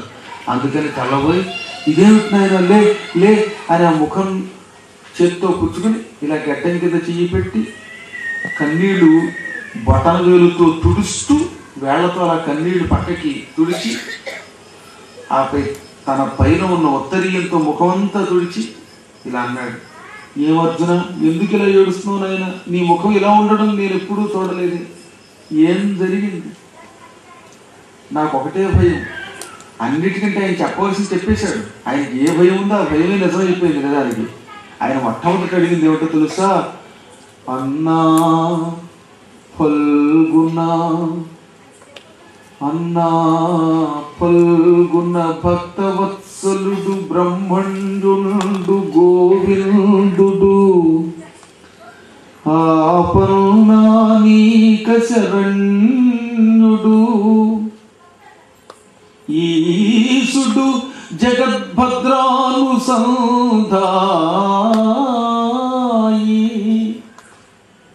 శ్రీమన్నవ్యాంబుజ పద్మనేత్రుడు శ్రీమన్నవ్యాంబుజ పత్రనేత్రుడు సుధర్మా మధ్య పీఠంబునందు ఉన్నాడా బలభద్రుగుడి సుఖియై ఉత్సాహియై ద్వారకం. అన్నా నాయన అర్జున, భక్తులంటే ఎంతో వాత్సల్యం ప్రేమ కృష్ణుడికి. ఆయన బ్రహ్మణ్య దేవుడు, పరబ్రహ్మస్వరూపుడు కూడా. గోవిందుడు అన్నారు ఆయన. ఎవరు ఆపదలో ఉన్నా వాళ్ళందరూ ఎక్కడ ఉన్నా ఎలా పిలిచినా కృష్ణ మేము ఆపదలో ఉన్నా నువ్వే దిక్కు బావోయని ప్రార్థించగానే వాళ్ళందరినీ రక్షించడానికి అభయం ఇచ్చి వెళ్ళిపోతూ ఉంటాడు ఆయన. ఆపన్నానీక శరణ్యుడు ఆయన. కష్టంలో ఉన్న వాళ్ళకి అభయం ఇచ్చి రక్షించేవాడు ఆయన. ఈశ్వరుడు ఆయన, సర్వాంతర్యామి ఆయన. జగత్తుకి భద్రం శుభమే చేకూరుస్తాడు ఆయన. అప్పుడే వికసించిన తామర పువ్వులు లాంటి కళ్ళు కలిగిన వాడు ఆ కృష్ణుడు.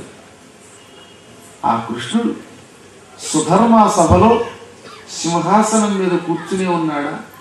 ఆ మధ్యలోనే ఉన్నాడా? శాత్ సుధర్మా దేవసభ అని, దేవసభకి సుధర్మ అని పేరు. ఆ సుధర్మా సభని ఒకప్పుడు ద్వారక కట్టుకుంటూ ఉంటే ఆయన నగరాన్ని, ఆ నగరానికి ఒక్కొక్కళ్ళు ఒక్కొక్క కానుక ఇస్తారుగా. ఇంద్రుడు డొనేషన్ ఇచ్చాట. ఏమిటి? సభాభవనం, ఎక్కడ బిల్డింగ్ ఇచ్చేసాడు అనమాట. అందులో కూర్చోవచ్చు, రెడీమేడ్ అనమాట. మొబైల్ హౌసెస్ అని ఉంటాయి, అలాంటి హౌస్ అనమాట, అది ఇచ్చాడు ఆయన.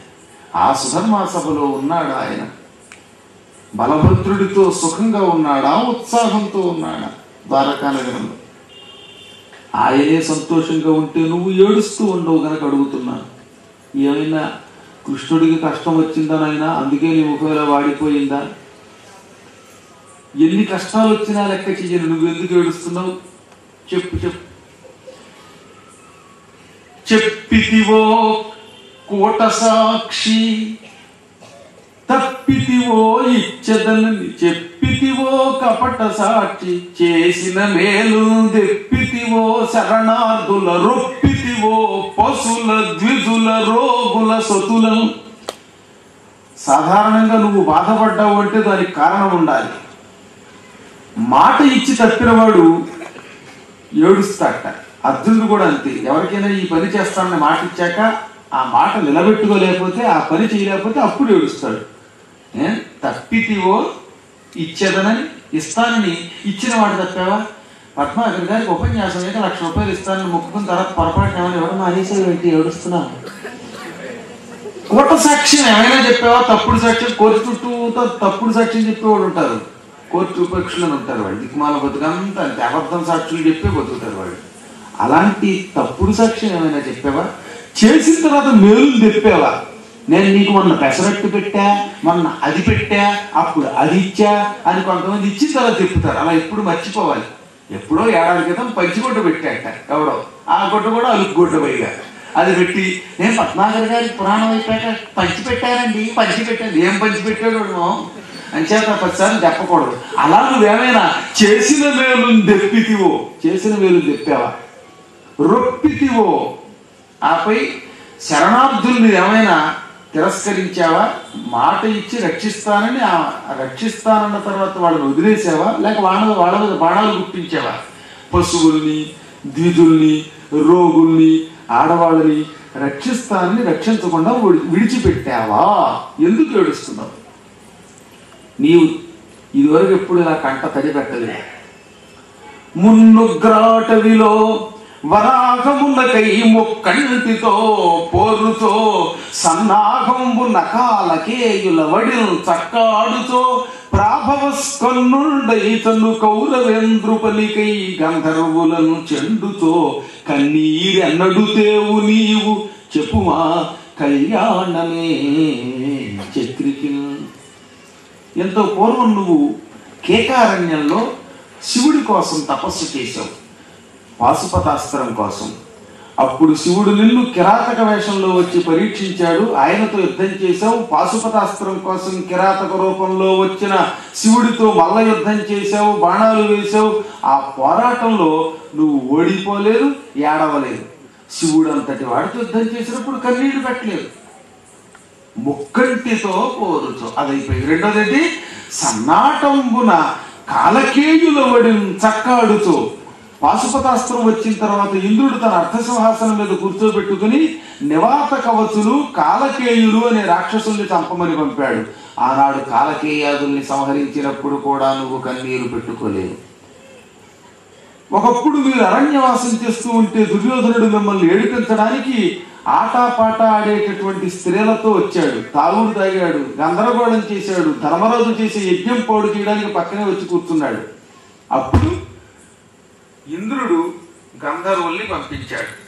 ఆ గంధర్వులు వచ్చి కౌరవేశ్వరుణ్ణి బంధించి పట్టుకుపోయారు. అలా బంధించి పట్టుకుపోతూ ఉంటే వాళ్ళని విడిచిపెట్టడానికి నువ్వే వెళ్ళావు, ఆ గంధర్వులతో యుద్ధం చేశావు. గంధర్వుల్ని ఓడించినప్పుడు కూడా నువ్వు కన్నీరు తెచ్చుకోలేదు.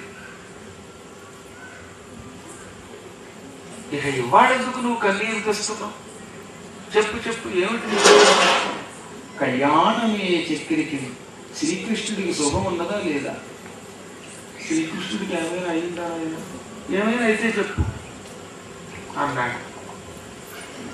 నాయన, పదే పదే నా మనస్సు కలచీవేతకి గురవుతున్నది, కారణం ఏమిటో చెప్పవేమిటి అని ఏడిస్తే అప్పుడు అర్జునుడు ఇలా అన్నట్ట, అన్నయ్య ఏం చెప్పంటావు? అసమాటు ఏం చెప్పగలను? నాకు వచ్చిన బాధ ఏమిటో అది నీకు అర్థమైపోయింది. వెళ్ళిపోయాడు. మన సచివుడు, మన నెయ్యము, మన బంధుడు, మన హితుండు, మన సర్వం, మనకి సారథి, మనకి మంత్రి, మనకి బంధువు, మనకి మిత్రుడు, మన సర్వస్వం, మన దైవం అటువంటి శ్రీకృష్ణుడు మనలను విడనాడి చలియే మనుజాదీశ. మనల్ని విడిచిపెట్టి వెళ్ళిపోయాడు మహారాజా. ఏం కర్మ వచ్చిందో మనకి. శ్రీకృష్ణుడు శరీరం విడిచిపెట్టేశాడు. యాదవులంతా కలిసి ప్రభాస క్షేత్రానికి వెళ్ళారు సరదాగా పిక్నిక్ పార్టీ చేసుకోవడానికి. కార్తీక మాసంలో వనభోజనాలను వెళ్ళి అక్కడ చికెన్ పులావ్ తింటున్నారు వదిన బట్టి. అక్కడ మసాలాలతో తయారు చేసిన వెజిటబుల్ పలావ్. కార్తీక మాసంలో వెజిటబుల్ పలావును లేకపోతే ఇంకో పలావునా, ఇదే కార్తీక మాసంలో భోజనం అంటే. కార్తీక మాసంలో పవిత్రమైన పులిహార, దధ్యోదనము, చక్కెర పొంగలి, అరటిపళ్ళు, సాత్విక ఆహారం తినాలి. ఇదేంటి మసాలాలేంటి, ఉల్లిపాయలు ఏమిటి? అక్కడికి వెళ్ళేమో మద్యాల, సిగరెట్ల, ఇదే అంతకంటే మహాపాపం మరొకట్లేదు. ఉసిరి చెట్టుకెళ్ళి ఈ పాప పనులు చేసిన దౌర్భాగ్యుడిని ఎవడు బాగుతీయలేడు. అయినా కలియుగంలో అదే చేస్తూ ఉంటాం మనం. అది ఎవడి యోగం వాడికి చెప్పినా కనరు, వాళ్ళ కర్మ పరిపక్వం కాకపోతే. అలాగా ప్రభాస క్షేత్రంలో స్నానం చేస్తే పుణ్యం. ప్రభాస క్షేత్రంలో పవిత్రాన్నం తినడానికి యాదవులంతా కృష్ణుడిని బలరాముడిని వెంట పెట్టుకుని వెళ్ళారు. తీరా అక్కడికి వెళ్ళాక తెగ తాగారు. మద్యం కొట్టుకొచ్చాక ఒకడు డొక్కు మీద డొక్కు పోసుకోవడం మొదలెట్టారు. తెగ తాగేసిన మైకంలో ఒకళ్ళొకళ్ళు నరుక్కుని చచ్చిపోయారు. అన్నయ్య బలములు గల మేనంబులు విరహిత మేనములను భక్షించు క్రియన్ బల ముకల యాదవాదులు బలరహితుల జంపి రహిత భావముల నృప. బలమున్న చేపలకు లక్షణం ఉంది. పెద్ద చేప చిన్న చేపని మింగేస్తుంది, దానికి ఆహారం అది. అందుకే మనకి మాయాపదాల్లో కూడా చూసారా, మారువేషంలో ఉన్న కృష్ణుడు పెద్ద చేప చిన్న చేపను పెద్ద చేప చిన్నమాయను పెనుమాయ అంటాడే. అదే చిన్న చేపల్ని పెద్ద చేపలు లటుక్కుని మింగుతాయి. అలాగే బలం కలిగిన యాదవులు బలం లేని యాదవుల్ని కర్రలతో కత్తులతో పొడిచి చంపేశారు. ఒకడొకడు పొడి చేసుకున్నారు, చచ్చిపోయారు. కృష్ణుడు పక్క నుండి కూడా వాళ్ళని రక్షించలేకపోయాడు. చివరికి కృష్ణుడిని కూడా ఒక బోయివాడు బాణంతో కొట్టి చంపేశాడు. అన్నయ్య యాదవులంతా నశించిపోయారు. ఎటువంటి వాడు ఆ కృష్ణుడు అంటే, యభజిద్వీర్య మఖాభిషిక్త మగుని ఎల్లాలి ధమ్మిల్లమును సభలో శాస్త్రవులీడ్వగా ముడువక చంద్రాస్య దుఃఖంపగా అభయం విచ్చి ప్రతిజ్ఞ చేసి భవదీయారాతికాంతా శిరోజభరశ్రీ లహరించే విధవలై సౌభాగ్యములు వీడగల్. ఓ సింహ పరాక్రమ, యభజిద్వీర్యాన్ని ఎత్తుకోవడంలోనే కొంత నువ్వు ఏడవద్దు, ధైర్యం తెచ్చుకోమని చెప్పడం కోసం. యభము అంటే ఏనుగు, జిత్ అంటే జయించింది. ఏనుగుని జయించేది ఎవరు? సింహం. అంచేత యభజిద్వీర్య, సింహం వంటి పరాక్రమం కలిగిన వాడ. మఖాభిషిక్తమగుని ఎల్లాలి ధమ్మిల్లమును. ఒకప్పుడు నువ్వు రాజసూయ యాగం చేశావు. ఆ యజ్ఞం అయ్యాక అవబృత స్నానం చేసింది నీతో పాటు మన భార్య ద్రౌపదీదేవి. ఆ విధంగా అవబృత స్నానం చేసిన పవిత్రమైన జుట్టు ఇంకా ముడి కూడా వేసుకోలేదు, పూర్తిగా తుడుచుకుని. అటువంటి నీ ఇల్లాలి జుట్టు ముడిని సభలో శాస్త్రములీడ్వగా, సభలో దుర్మార్గుడు దుశ్శాసనుడు ఈడ్చి మరీ లాక్కొచ్చేశాడు. ముడువక ఆ చంద్రాస్య దుఃఖంపగా.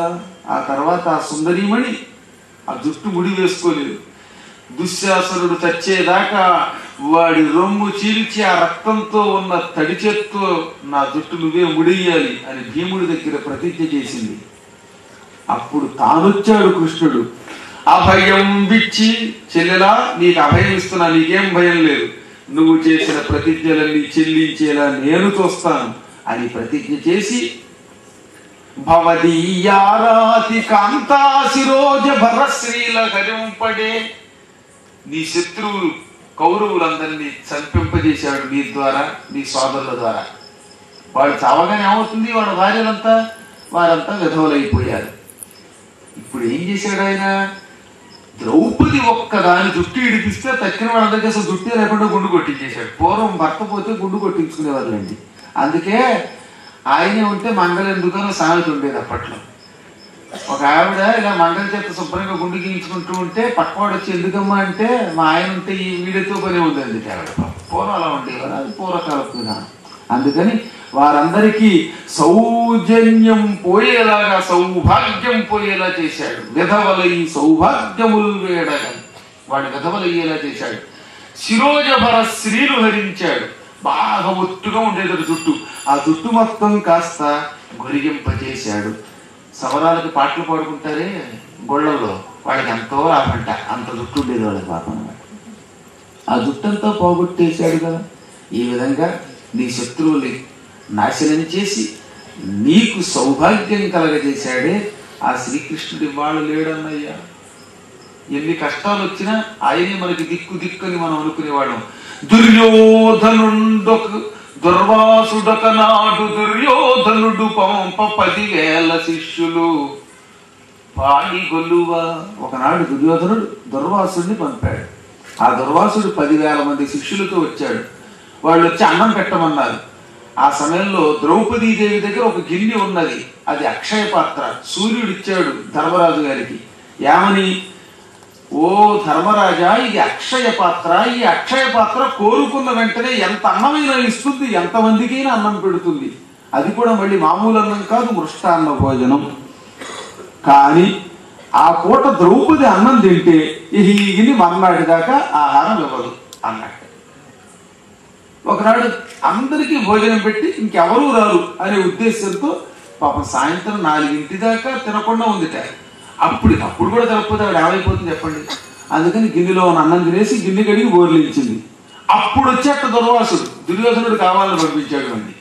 ఏం చేత ఇప్పుడు పెడితే ఆ అక్షయ పాత్ర పనికిరాదు, పనికి రాకపోతే దుర్వాసుడికి అన్నం పెట్టదు, అన్నం పెట్టకపోతే ఆయనకి తెక్కెక్కువ, శాపం పెడతాడు, పాండవులు నాశనం అయిపోవాలి.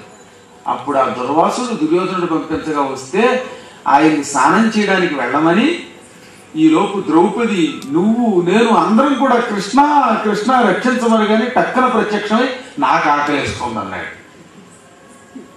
ఆకలిస్తుందని దుర్వాసుడు వాళ్ళు వస్తే తట్టుకోలేక నిన్ను పిలిస్తే నువ్వు వచ్చి ఆకలికి ఆకలిస్తే మేమేం చేస్తామయ్యా అని ద్రౌపది ఏడుస్తూ ఉంటే, అలక్క చెల్లమ్మ ఆ పాత్ర ఎలా పట్టాలన్నట్ట. పాత్ర పట్టుకొస్తే అడుగున ఒక్క అన్న కణం అన్నారు, ఒక్క శాఖ కణము, ఏదో ఇంత కణం ఉందన్నమాట. అదొక శాఖ కణము అనడం ద్వారా అది మామూలు అన్నం వెతుక్కు కాదు. ఎందుకంటే ఓ సినిమాలో అన్నం వెతుకు చూపించారు, అందుకే చెబుతున్నా. అన్నం వెతుక్కు కాదు, శాఖం అంటే కూర. ఏదో చిన్న తోటకూర కాడలాంటి చిన్న కాడ కనపడిందిట. అది ఆయనే సృష్టించుకున్నాడు అయ్య. ఆ కాస్త తీసి ఓహో నాకు తోటకూర అంటే చాలా ఇష్టం వచ్చి అని చెప్పి దాని రొట్లో వేసుకు తిని తృప్తోస్మి అన్నట్ట. అక్కడ పాపం దుర్వాస మహర్షి శిష్యులతో పాటు నదిలో స్నానం చేసి భోజనానికి సిద్ధం అవుతూ జపం చేసుకుంటున్నాడు. ఆ జపం చేసుకుంటున్న ఆయన శిష్యులందరికీ ఒకటే తెలుపులు, పొట్టంతా బిర్ర బిగుసుకుపోయిందిట. ఆ కర్రల్లో అయిపోయారు అనమాట. ఇంతంత పొట్టలు వచ్చేస్తున్నాయి ఒక్కొక్కడికి, ఏకంగా పెద్ద పెద్ద పొట్టలు. ఇదేంట్రా బెలూరు బిపోయినట్టు బిపోతుంది బొజ్జ అని వాళ్ళు కంగారు అడుగుతున్నారు. ఇంతలో అందరికీ భయం, అబ్రేవ్ అబ్రేవ్ అంటున్నారు. బ్రేవ్ అని కూడా అన్నారు. అంటూ ఉంటే దుర్వాసుడికి మండిపోయి ఏమిటది బ్రేవ్ బ్రేవ్ అంటారు, ఒకటే బ్రేవ్ అని ఈయన కూడా బ్రేవ్ అన్న మొదలెట్టాడు. అంటే ఈయనకి వచ్చేసింది పొట్ట. ఇదేంట్రా గొడవ, ఆకలి అనుకున్నాం ఇందాక దాకా, గ్యాస్ ట్రబుల్ వచ్చేసింది లోపల అనుకుంటూ ఉంటే ఈలోపు కృష్ణుడు కొట్టివాడు కదా, భీమసేన ప్రొఫెసర్ భీమసేన్. అక్కడ వాళ్ళంతా హాయిగా జపాలు చేసుకుంటున్నారు. అక్కడికి వెళ్ళి వాళ్ళందరినీ ఇక్కడికి తీసుకురా అన్నాడు. ఓకే అని పాపం భీముడు గారు కదొచ్చుకు బయలుదేరాడు. తీరా అక్కడికి వెళ్ళేసరికి వీళ్ళందరూ ఇసుక మీద పడిపోయి అమ్మాయి అమ్మాయి డాక్టర్ గారు డైజింగ్ అంటున్నారు. ఇంతలో భీముడు వచ్చి మహాత్మా దుర్వాస మహర్షి శిష్యులారా, అక్కడ మా కృష్ణుడు మేమందరం రెడీగా ఉన్నాం భోజనాలకి రండి అన్నారట. అంటే దుర్వాసుడు ఏమి వినపట్ల. ఏమిటి భీమసేన అంటున్నావు అంటే, భోజనాలు సిద్ధంగా ఉన్నాయి, భోజనాలు భోజనాలు పెళ్లి భోజనాలు అన్నాడు. క్యాటరింగ్ ఇచ్చేసాం వచ్చేసాయన్ని అనగానే, క్యాటరింగ్ ఏమిటి లోపల ఇంత మ్యాటరింగ్ చస్తున్నాం ఇంత గురించి తట్టుకోలేక గిలగిలాడుకుంటున్నాం, చచ్చిపోతున్నాం నాయన తెల్లాయిపోతున్నాం అన్నట్టు. అదేమిటి స్వామి మీరు వచ్చారని మీకు కొట్టించడానికి మా కృష్ణుడు వచ్చాడండి అన్నట్ట. అమ్మో ఇప్పుడు అర్థమైంది నాకు, ఇదంతా కృష్ణుడి పని. నాయనో అక్కడికి వచ్చానో చచ్చిపోతాను. ఇదివరకు ఒకసారి అంబరీషుడి వ్యవహారంలో తావు దెబ్బలు తిన్నా, ఏడాది పాటు పరిగెత్తా. ఇప్పుడు మళ్ళీ రెండోసారి వస్తే ఇక బతకను. నాయన ఏమనుకోకు, ఆ క్యాటరింగ్ ఏదో మీరే తినేయండి, లేకపోతే ఊళ్ళో వాళ్ళు ఎవరినైనా పిలిచి పెట్టండి, ఈసారి క్షమించండి, ఏమనుకోకండి నాయనో, ఈ జన్మలో రాను మీ ఇంటికి భోజనానికి. ఏదో దుర్యోధనుడు పంపాడు, మిమ్మల్ని పరీక్షిద్దామని వచ్చాను, నేనే పడిపోయాను. ఓరి దేవుడో ఇది పొట్ట చెత్త పొట్ట లేకపోతే దీని ఏదో రకంగా గొట్ట అని ఏడుస్తూ నానా బాధ పడిపోయాట. సరే ఏం చేస్తాం స్వామి, మీరు రానంటే ఏం చేస్తాను అని వెనక్కి వచ్చి నవ్వుకున్నాడు భీముడు. కృష్ణుడికి జరిగింది చెప్పాడు. ఇప్పుడు ఆయన అంటున్నాడు, అర్జునుడు ఆ మాట, ఒక్క శాఖం తిని మొత్తం ఆ దుర్యోధనుడు పంపిన దుర్వాసుణ్ణి ఆయన శిష్యుల్ని కడుపు నిండేలా చేసి మన మీదకి వచ్చిన ఆపదని కాస్త తప్పించాడు. ఇట్టి త్రైలోక్య సంతర్పి ఎందుగలడు. ఇలా 3 లోకాలకి సంతర్పణం చేయగలిగేవాడు ఎక్కడున్నాడు? తోటకూర తిని 3 లోకాలకి అన్నం పెట్టగలిగేవాడు ఎవడన్నా ఉన్నాడు చెప్పండి? మీకు ఇస్తాను కావాలంటే తోటకూర కదా ఒక చిన్న ఇంత డ్రాప్ ఇవ్వలేం, అలా సంతోషపెట్టలేం. అటువంటి మహానుభావుడు ఇప్పుడు కృష్ణుడు లేకుండా పోయాడు. ఆయన పోవడంతో మన కష్టం మనకొచ్చింది, ఆయనకి మైకు కూడా కష్టం వచ్చి పడిపోయింది. అన్నయ్య నేనేమి చెయ్యను కృష్ణుడు పోవడంతో. అయ్యయ్యో సమస్త లోకాలకి కష్టం వచ్చి పడిపోయింది. పందికై పోరాడ పాలాక్షుతోడుత, నేను పందికై పాలాక్షుడితో శివుడితో పోరాడా. అప్పుడు నాకు బలం ఇచ్చింది ఎవరు? ఆ కృష్ణుడు కాదా? అర్జున, హనుమధ్వజ, ఫల్గుణ, పార్థ, కిరీటి, శాతవాహన, బేవత్స, ధనంజయ, విజయ, జిష్ణుడా అంటూ నన్ను పక్కకి పిలిచి భుజాలు రాసుకుంటూ తిరుగుతూ తన పక్కన పడుకోబెట్టుకునేవాడు. వారి జగంధులు తమలో వారింపకరాని ఘన వివాదము బుట్టం. ఒక్కొక్క పుట్ట కృష్ణుడి భార్యల్లో కూడా తగాద వచ్చేది. ఎక్కువ మంది పెళ్ళాలుంటే తగాద రాదుతండి, మరి వాళ్ళలో కూడా కొట్టుకుంటూ ఉండేవారట. అప్పుడప్పుడు భార్యాముడులకి తగాదా వస్తే ఆ తగాదా తీర్చడానికి కృష్ణుడు, నేను వెళ్ళనయ్యా, అస్తమాటు సత్యభావం తల్లితే కిరీటం పగిలిపోతే మళ్ళీ చేయించుకోవడం కొంచెం కష్టంగా ఉంది, అందులో ఈ మధ్యన బంగారం రేటు కూడా పెరిగింది, అంచేత తరుగు లాగేస్తున్నారు పక్కన, నువ్వు వెళ్ళి ఆ తగాదా కాస్త తగ్గించు అని పంపేవట. అలా తన భార్యలు తగాదా పడితే ఎవరూ నివారించలేని ఆ కష్టాన్ని, ఆ యుద్ధాన్ని నా ద్వారా నివారింపజేయించుకునేవాడు కృష్ణుడు. ఎంత నమ్మకం నా మీద ఆయనకి, తన అంతఃపురానికి పంపేవాడు ఆయన. అటువంటి మహానుభావుడు అన్నయ్య. మనలం విడనాడి చల్లి మనుజాదీశ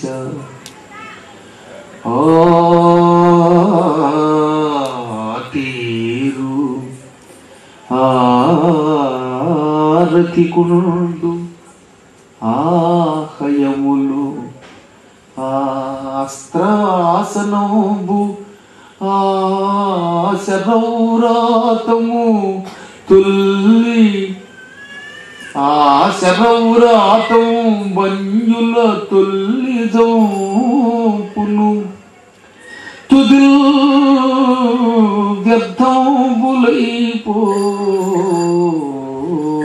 వ్యర్థంబులైపోయి మచ్చేతో ధీసుడు చక్రిలేమి, మచ్చేతో ధీసుడు చక్రిలేమి, భసిత క్షిప్తాజ్య మాయా విమాయాతంత్రాశర భూమి బీజముల మర్యాద నిమేషంబును.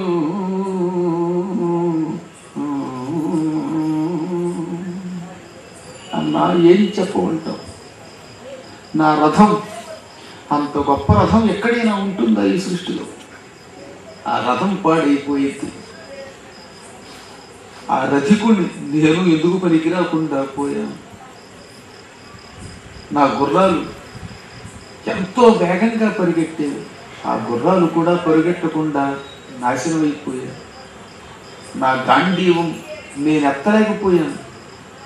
ఈ గాంధీవం ఎత్తి వేలాది వీరుల్ని, కోటాను కోట్ల శత్రువుల్ని, 3 కోట్ల మంది కాలకీయాదుల్ని చంపగలిగానే ఆ గాంధీవం వ్యర్థమైపోయింది, అస్త్రాసనం పాడైపోయింది. ఇక నా బాణాలు ఉన్నాయి, ఆ శరౌరాతం బంజుల తొల్లిజంపును. అద్భుతమైన అస్త్రాలు, బ్రహ్మశిరోనామకాస్త్రం, పాశుపతాస్త్రం, ఆగ్నేయాస్త్రం, బాలునాస్త్రం, ఇటువంటి అనేక దివ్యాస్త్ర శస్త్రాలన్నీ శత్రువుల్ని చీల్చి చెండాడతాయి. ఆ ద్రోణుడిచ్చిన మంత్రాలు పోయాయి, శివుడిచ్చిన శక్తి పోయింది, అన్నీ పోయాయి, అన్నీ వ్యర్థమైపోయాయి. తుది వ్యర్థంబులైపోయే. ఇవాళ అన్ని ఎందుకు వ్యర్థమైపోయాయి అంటే మచ్చేతో ధీసుడు చక్రిలేమి. నా హృదయాధీశ్వరుడు, నా ప్రాణం, నా శక్తి, నా బలం, నా సమస్తమైన కృష్ణుడి శరీరం విడిచిపెట్టగానే ఇవన్నీ వ్యర్థమైపోయాయి. ఎలాగా? భసిత క్షిప్త ఆజ్య, బూడిదలో పోసిన నెయ్యి, యజ్ఞంలో వేయాలి నెయ్యి, కడుపులో వేయాలి నెయ్యి, బూడిదలో వేస్తే నెయ్యికి లాభం ఉన్నదా? అలా అయిపోయింది. మాయాది మాయాతంత్ర, ఒక మహామాయావి దేవుడి దగ్గరకు వచ్చి తన ఇంద్రజాలం ప్రదర్శిస్తే ఆ మాయాతంత్రం పనిచేస్తుందా?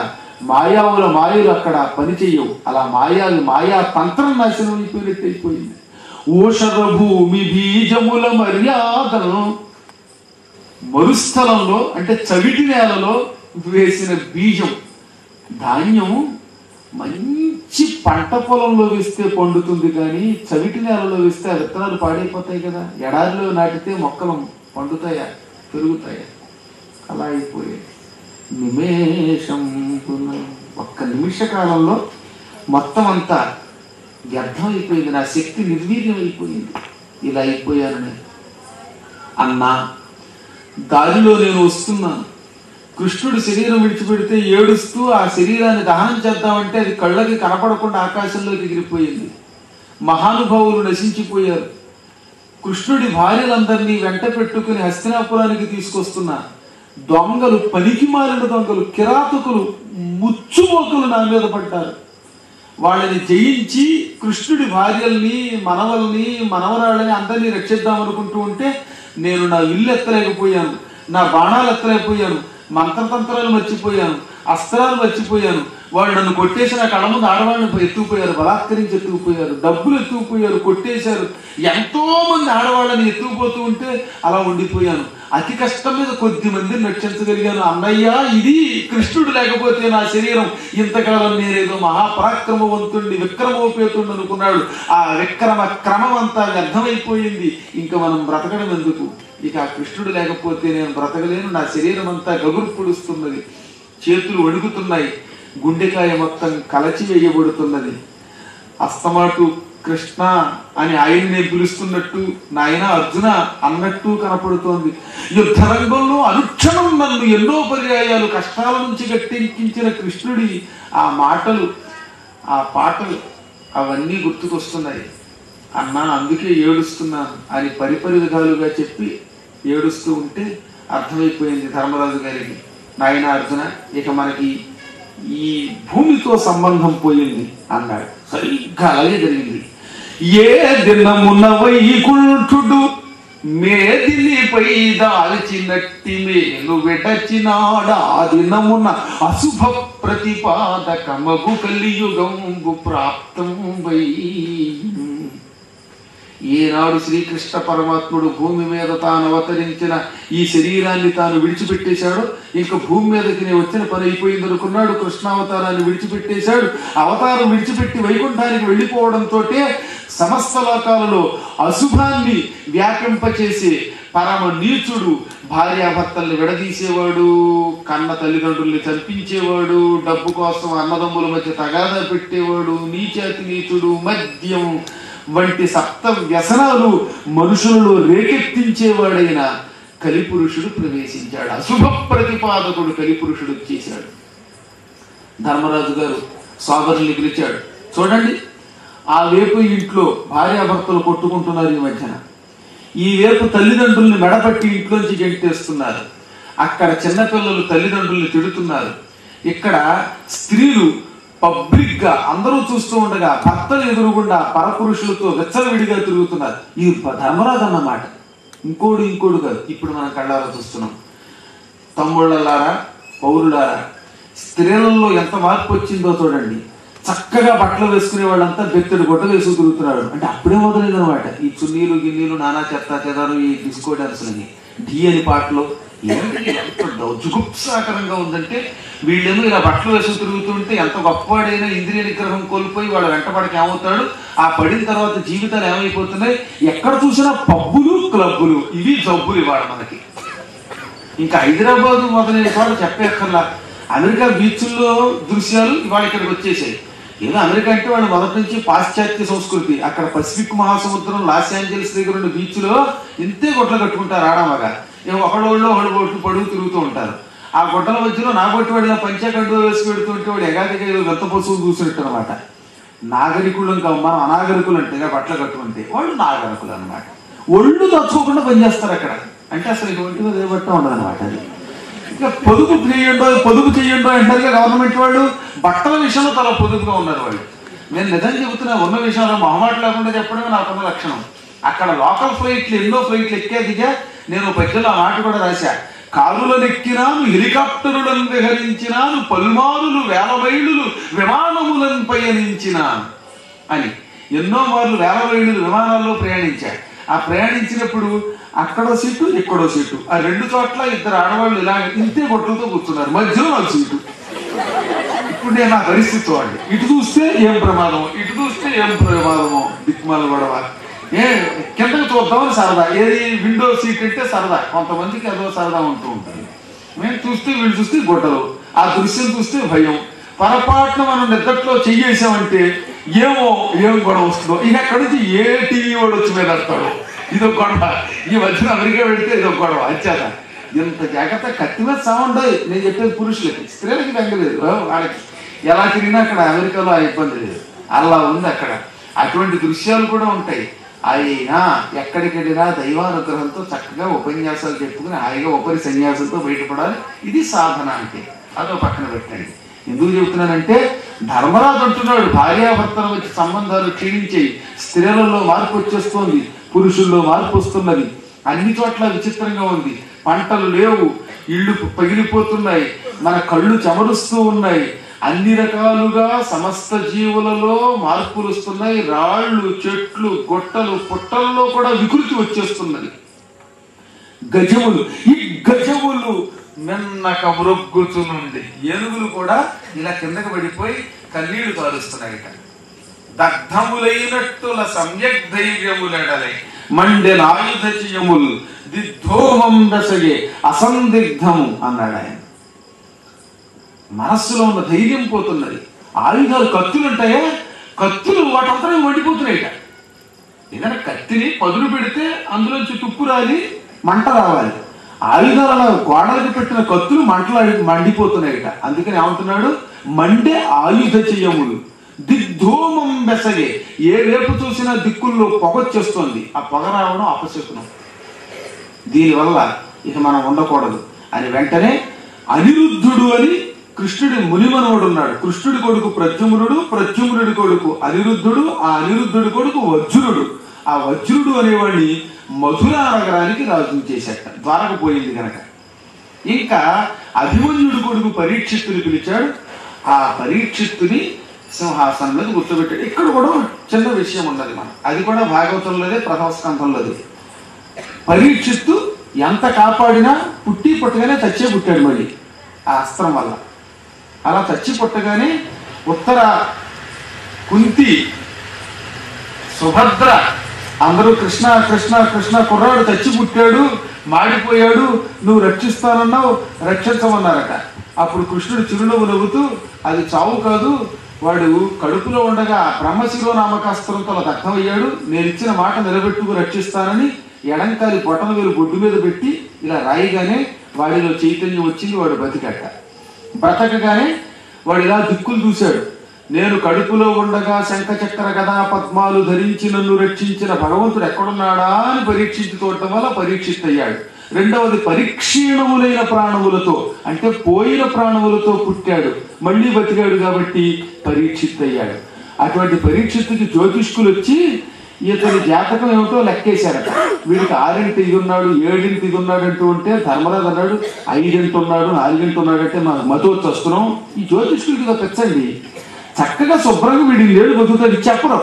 5 సరిపొంచి చూస్తున్నాడు, 6 వీడున్నాడంటే ఆ ఇంటకి ఏమిటో పంట చెప్పద్దు, అదే తంట. అందుకని అయ్యా జ్యోతిష్కులు ఎన్నింటి ఉంటే మాకేమిటండి బాబు, మా వాడి జాతకం ఏమిటో ఫలితం ఏమిటో చెప్పండి అన్నట్టు. అప్పుడు వాళ్ళంతా వీడు బాగా బతుకుతాడండి, దానాలు చేస్తాడండి, విష్ణువు చేత రక్షింపబడ్డాడు గనక విష్ణురాతుడు అని వీడి పేరు. పరీక్షిత్తు చూశాడు గనక పరీక్షిత్తు చూశాడు కాబట్టి పరీక్షిత్తు.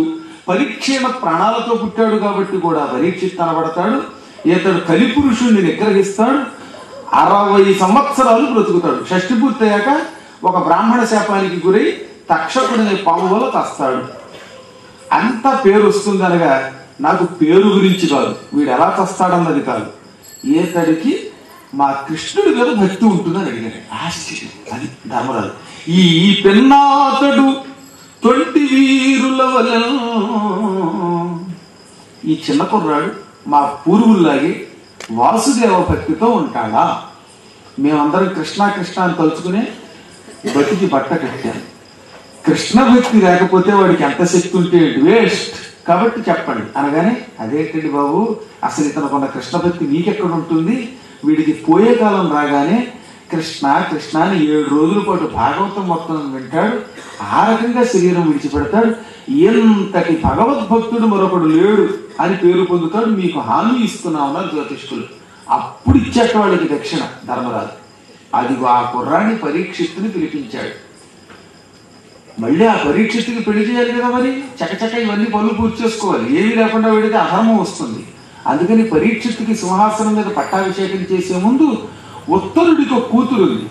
ఈయనేమో ఉత్తర కుమారి యొక్క కుమారుడు, అభిమన్యుడి భార్య ఉత్తర. ఆ ఉత్తరకి అభిమన్యుడికి పుట్టాడు పరీక్షిత్తు.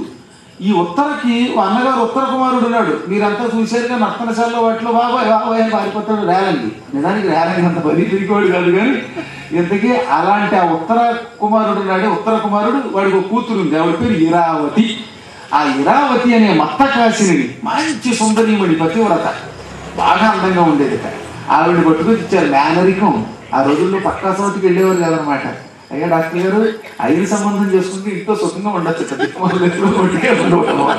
అందుకని ఆ రోజుల్లోనే చాలా జాగ్రత్తగా రాంగ్ స్టెప్ వేయకుండా ధర్మరాజు గారు ఉత్తర కుమారుడి కన్యామణి ఇరావతిని ఇద్దరిని ఒక తోట తెచ్చి వారిద్దరికి పెళ్లి చేశాడు. ఆస్తిస్తులు కలిసిపోతున్నాయిగా, ఇద్దరు కలిసినప్పుడు పురాణాలు చెప్పిస్తారు అన్నమాట మళ్ళీ. అందుకని ఆ రకంగా శుభ్రంగా కళ్యాణం చేసి, నాయనలారా మీరు సుఖంగా ఉండండి అనగా, అదిగో అప్పటికే పరీక్షిత్తుకి పట్టాభిషేకం చేసే సమయానికి 4 కొడుకులు. జనమేజయుడు అందరిలోకి పెద్దవాడు, చాలా ధర్మాత్ముడు, మంచి యువకుడు, వీరుడు కూడా. ఇప్పుడు ఆ పరీక్షిత్తుకి సంపూర్ణంగా హస్తినాపుర సింహాసనం ఇచ్చేశారు, పట్టాభిషేకం చేశారు.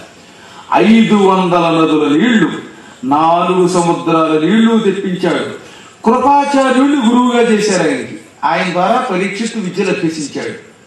ధౌమ్యుడు వీళ్ళ పురోహితుడు ఉన్నాడే, ఆ పురోహితుడినే మళ్ళీ వీళ్ళకి పురోహితుడు చేశాడు. ఇదే గొప్ప విషయం. కృపాచార్యుడు పాండురాజుకి మిత్రుడు, శంతనుడి చేత కంచబడ్డాడు. అది ఆయన చెల్లెలే ద్రోణాచార్యుడి గారి కృపి. ఆ కృపాచార్యుడి దగ్గర పాండవులు విలువిద్య నేర్చుకున్నారు మొదట్లో, తర్వాత 2వ గురువు ద్రోణాచార్యుడు అనుకోండి. ద్రోణాచార్యుడు వచ్చాక ఈయన పేరు పోయింది, తగ్గిపోయింది. కానీ ఆ కృపాచార్యుడినే మళ్ళీ ఈ పరీక్షిత్తుకి గురువుని చేశారట. ఆ కృపాచార్యుడే వాడిని జనమేజయుడికి కూడా గురువు. 8 తరాలకు వాడు పాఠం చెప్పాడు ఏకంగా.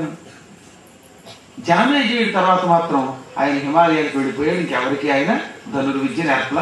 ఇప్పటికి కూడా హిమాలయాల్లో కేదారం అవతల భూముల్లో రహస్యంగా అదృశ్య రూపంలో కృపాచార్యుడు, అశ్వత్థామ, పరశురాముడు, విభీషణుడు, హనుమంతుడు, వేదవ్యాసుడు, ఇలా మొత్తం ఈ 7 చిరజీవులే కాదు, ఇంకా ఇలాంటి వాడు ఇంకో 14 మంది ఉన్నారు. వీళ్ళందరూ అక్కడ ఉంటారట.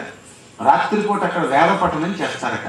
నా అదృష్టం వల్ల నేను అశ్వత్థామం చూడగలిగాను. చెప్తే కొంతమంది అజ్ఞానంతో నమ్మకపోవచ్చు, కానీ మీలాంటి జ్ఞానులు నమ్ముతారు. నమ్మితే నమ్మారు, నమ్మకపోతే నాకు వచ్చింది లేదు. కానీ అనేక అనుభూతులు ఉంటాయి, ఎవడ అనుభూతి వాడిదే. అంచేత అప్పుడప్పుడు భక్తుల దగ్గర చెప్పడంలో తప్పు లేదు. అటువంటి ఒక మహా దివ్య పురుషుణ్ణి చూడగలిగాం. ఆయన అదృష్టవశాత్తు ఒట్టు పెట్ల, నన్ను చూశానని ఎవరికి చెప్పొద్దని. మీకు కూడా కనబడతాడు, నన్ను నమ్మండి, మీరు వెళ్ళండి.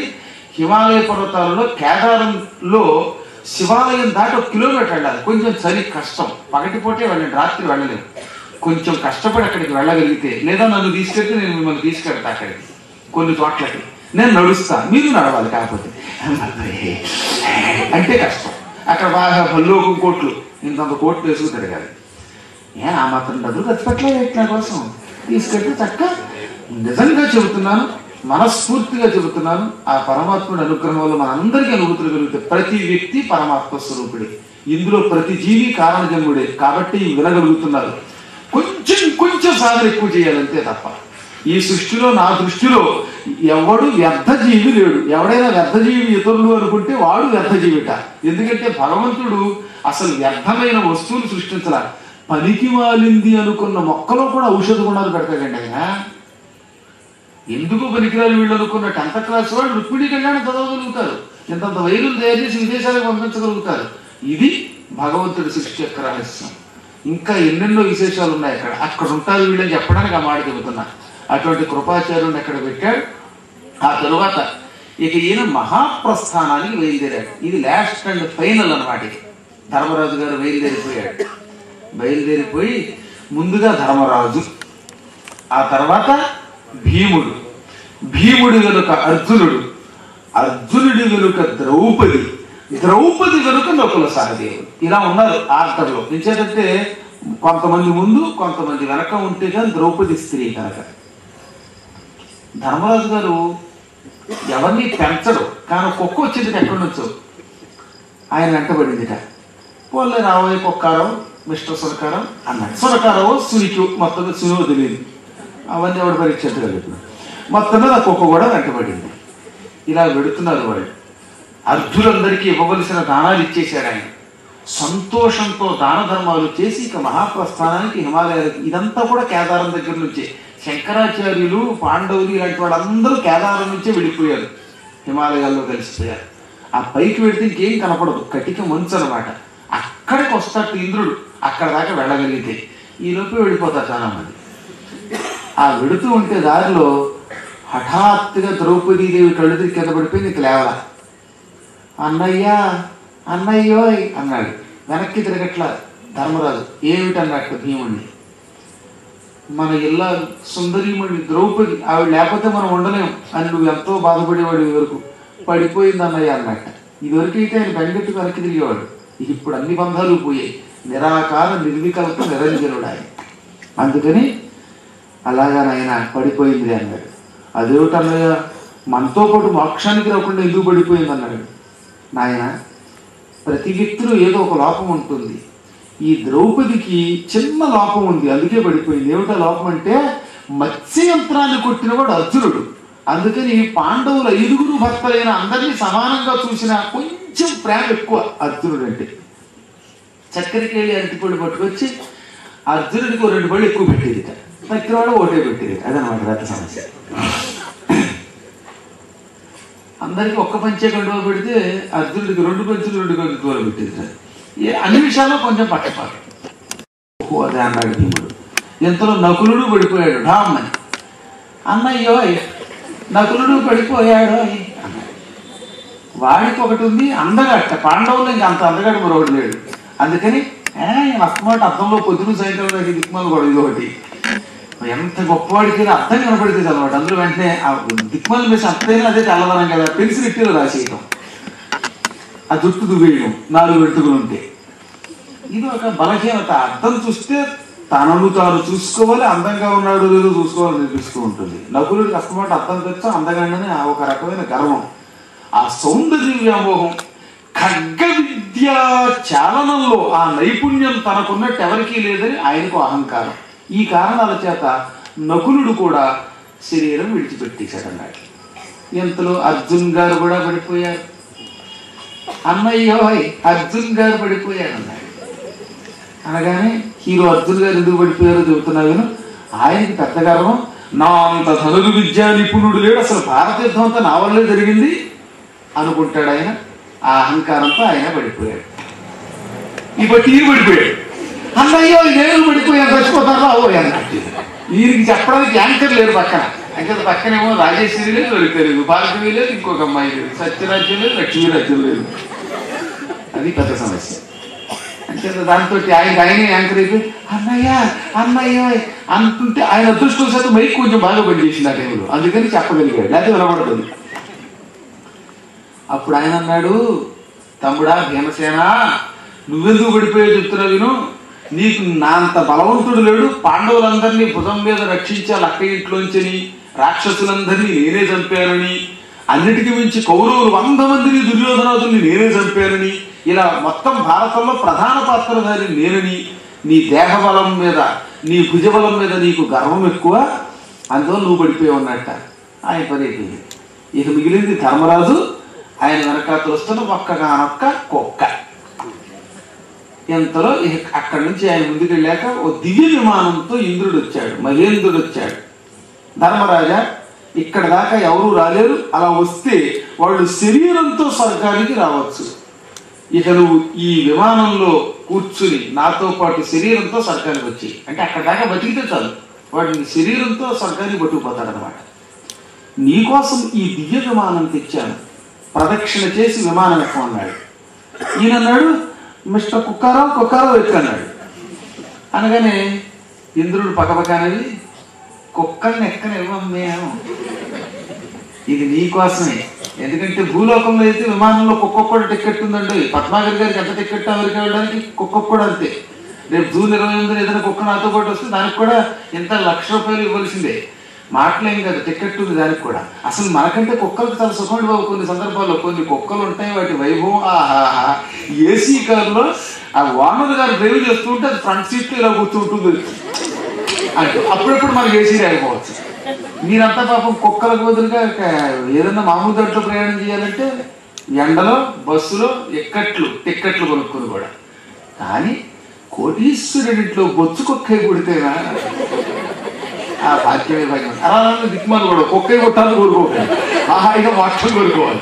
అలాగా నేను చూసాను స్పష్టంగా, జర్మనీలో ఫ్రాంక్ఫర్ట్ అని అక్కడ ఆపుతారు విమానం. గంట సేపు అక్కడ ఆపిన తర్వాత క్లీన్ చేశాక మళ్ళీ తీసుకెళ్తారు. అక్కడ కుక్కలు ఎక్కించుకుని ఒక ఆవిడ ఎక్కిందనమాట. దానికి కూడా టికెట్ ఇట్టారు. దానికి ఎంత, దానికి ఒక చికెన్, దానికి ఒక విశేషం, అమ్మమ్మ, దానికి కూడా పాస్పోర్ట్, దానికి వేసా. ఏం సుఖం. అలాగా ఇప్పుడు ఈ కుక్కని విమానం ఎక్కలాగా ఉన్న వాళ్ళకి మాత్రమే ఈ విమానం ఎక్కాలంటే అర్హత ఉండాలి. నిత్యం సత్యం పలికేవాళ్ళు, ధర్మంతో ప్రవర్తించేవాళ్ళు, పుణ్యాత్ములు, దాన విద్య పరతంత్రులు, ఇలాంటి మహానుభావులే ఈ స్వర్గానికి వచ్చే విమానం, దివ్య విమానం ఎక్కాలి. తక్కిన వాళ్ళు ఎక్కడానికి వీల్లేదు. ఈ కుక్క ఎన్నో పాపాలు చేసింది, ఇతరులను పరుషంగా మాట్లాడింది, అబద్ధపు సాక్ష్యాలు చెప్పింది, తల్లిదండ్రుల్ని తిట్టింది, దొంగతనాలు చేసింది. ఇలా కొన్ని పాపాలు చేస్తేనే కుక్కలై పుడతారు. అటువంటి ఈ కుక్కకి దివ్య విమానాన్ని ఎక్కే అర్హత లేదు అన్నట్టు ఇంద్రుడు. ఆయన అన్నాడు, అయ్యా అది ఏ పాపం చేసిందో నాకు అనవసరం, నాకు కూడా వచ్చింది. ఎవరైనా తన వెంట వచ్చిన వారిని మధ్యలో విడిచిపెట్టకూడదు. ఎన్ని సుఖాలు వచ్చినా ఆ సుఖాల కోసం తనని అనుసరించిన వాళ్ళని విడిచిపెట్టకూడదని ధర్మశాస్త్రం చెబుతున్నది. నా అనుకున్న నా తమ్ముళ్ళు, నా అనుకున్న నా భార్య, నా అనుకున్న వాళ్ళు ఎవరూ రాలేకపోయారు ఇక్కడికి. ఈ ఒక్క కుక్క నన్ను నమ్మి వచ్చింది. రాజధర్మం ఇది కూడా వస్తేనే, అంటే ఇది కూడా విమానం ఎక్కితేనే నేను విమానం ఎక్కుతాను, నేను స్వర్గానికి వస్తాను. ఇది రాకపోతే నేను రానన్నాడు. ఇది కుదరదయ్యా, దీన్ని వదిలేసి నువ్వు ఎక్కున్నాడు. నీ అంతటా నువ్వు హాయిగా విమానం ఎక్కగలవా? నీ అంతటా నువ్వు శరీరంతో స్వర్గానికి రాగలవా? నిన్ను మెచ్చి ధర్మదేవత బొందితో స్వర్గానికి రమ్మంటే కుక్క కోసం స్వర్గానికి ఆలదంటావా? కుక్క కోసం స్వర్గాన్ని విడిచిపెడతాడు ఎవరన్నా? వద్దొద్దు, ఎవడి సుఖం వాడు చూసుకోవాలి, నా మాట విని అన్నట్టు ఇంద్రుడు. అయ్యా కుక్క లేకపోతే నేను స్వర్గానికి రాను, కుక్క లేని స్వర్గం నాకు అనవసరం, నా రాజధర్మ విరుద్ధం ఇది, నాకు ధర్మం కావాలి. పోన్లండి, స్వర్గం లేకపోతే ఇక్కడే కూర్చొని జపం చేసుకుంటాను, అంతేకాని నేను కుక్కను విడిచిపెట్టనన్నాడు. ఇలా వాదోపాదాలు సాగాయి. ఆ క్షణమే చూస్తూ ఉండగా కుక్క కాస్త యమధర్మరాజుగా మారిపోయింది ధర్మదేవతగా. నాయన ఎంత గొప్పవాడివిరా, నీ ధర్మాన్ని ఎప్పటికప్పుడు పరీక్షించాను, ఇప్పుడు పరీక్షించాను. ఒక కుక్క కోసం స్వర్గాన్ని కూడా కాలదన్నుతున్నావు నువ్వు. ఇది ధర్మం అంటే, ఇది ఆపన్నులను విడిచిపెట్టకుండా అభయమివ్వడం అంటే. ఇందుకే శరీరంతో స్వర్గానికి వచ్చావు. నిజంగా నువ్వు నన్ను వదిలిపెట్టి వెళ్ళుంటే నీకు ఈ విమానం మాయమైపోయేది, ఇక్కడ డామని కూలి చచ్చి స్వర్గానికి వెళ్ళేవాడికి. నిన్ను మెచ్చా, వెళ్ళమన్నాడు. ఆ విధంగా ధర్మరాజు గారు స్వర్గానికి వెళ్ళిపోయాక అత్యంత ధర్మంగా పరీక్షిత్ మహారాజు గారు సింహాసనం మీదకి పరిపాలించాడు. ఆయన కాలంలో ధర్మం 4 పాదాల నడిచింది. ఆయన ధర్మాన్ని ఎంత జాగ్రత్తగా నిలబెట్టాడో రేపటి రోజు వెళ్ళి చెప్పుకుందాం. ఎందుకంటే వాళ్ళకి చాలాసార్లు ఉత్సాహం భగ్నం అయిపోయింది, కేవలం మైకు వల్ల 8 సార్లు. కాబట్టి రేపు పొద్దున ఈ పొరపాటు రాకుండా చూసుకుంటే ఆఖరి రోజైనా మరింత ఉత్సాహంతో చెప్పుకుంటా. నాకు చిన్న బలహీనత ఉన్నది, మధ్యలో మూడు మారిపోయినా రవ ముందు మొదలు పెట్టుకుందాం. ఎందుకని వాళ్ళంతా పావుగంట చెబుతారు, ఆ పావుగంట వేస్తే కరెక్ట్గా 6:30 అయిపోతుంది. ఇంకో పావుగంట ఎక్స్ట్రా తీసుకోకపోతే చివరిలో కథ పూర్తవ్వాలి. ప్రథమస్కంధం సంపూర్ణం చేసి తీరాలి ఎట్టి పరిస్థితుల్లో నా నియమం. అందుకని తప్పక మీరందరూ సిద్ధంగా ఉండండి. ఒక అరగంట ముందే కార్యక్రమాల ద్వారా ఈ మైకు పరీక్ష బాగా చెయ్యండి. భగవంతుడు మిమ్మల్ని అందరినీ చల్లగా చూచుగాక. మళ్ళీ రేపు కలుసుకునేదాకా స్వస్తి ప్రజాభ్య పరిపాలయంతాం న్యాయ్యేన మార్గేణ మహీం మహిషాః గోబ్రాహ్మణేభ్య శుభమస్తు నిత్యం. లోకాః సమస్తాః సుఖినో భవంతు. దయచేసి అందరూ కూర్చోండి. మరికొన్ని కార్యక్రమాలు ఉన్నాయి, 5 నిమిషాలలో పూర్తి అవుతాయి. అవి అయిన వెంటనే అందరూ వెళ్ళిపోవచ్చు. శుభ ఎలక్ట్రానిక్స్ లో 150 మంది సభ్యులం. కొన్ని కీర్తనలు, సంస్కృత శ్లోకాలు నేర్చుకున్నాం. అవి బాగా నేర్చుకున్న వారికి మా సంస్థ కొన్ని బహుమతులను గురువు గారి చేతుల మీదుగా అందజేయాలనుకుంటున్నది. ఈ పోటీలో 4 ఎంపిక చేయడం జరిగినది. మొదటి బహుమతి కళ్యాణికి. కళ్యాణి వేదిక మీదకు రావాలి. వీళ్ళ వైపు బాగా పనిచేస్తుంది, సందేహం లేకుండా. ఏదైనా లేడీస్ క్వశ్చన్ ఉంటున్నాను. ఇంతకీ ఈ కళ్యాణికి బహుమతి ఇచ్చామని చిన్న ప్రశ్న అమ్మా. నువ్వు కూడా ఈ రుక్మిణి కళ్యాణం అయ్యేదాకా పెళ్లి చేసుకోకూడదని నిర్ణయించుకున్న గోపికల్లో ఉన్నావా, లేకపోతే స్పెషల్ కళ్యాణిని పేరు పెట్టడంలో? ఉందండి. సరే, అయితే ఇప్పుడు ఈ అమ్మాయికి బహుమతి ఇస్తున్నాం. ఆ బహుమతి ఏమిటో చూడాలని చాలా ఆశగా ఉంది. ఇప్పుడు చూడలేం. తర్వాత ఆ అమ్మాయి చాలా మంచిది, గురుభక్తి ఉన్నది.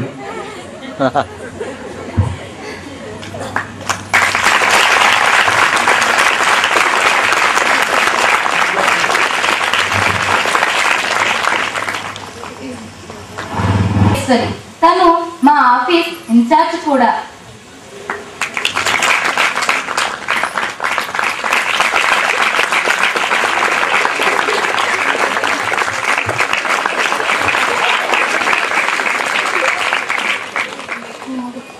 మూడవ బహుమతి ఇప్పటి వరకు నాతో పాటు వ్యాఖ్యాత్రిగా వ్యవహరించిన నాగలక్ష్మి.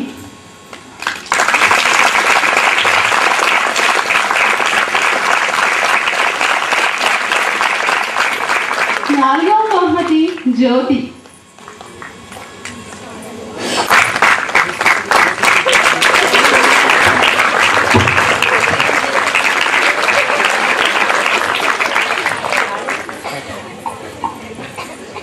అందరూ ఎందుకు రోగుతున్నారో తెలియదు. నేను అమ్మాయి అన్నది ఏంటంటే, అమ్మాయికి జ్యోతి అని ఎందుకు పేరు పెట్టారో తెలుసుకోవాలి.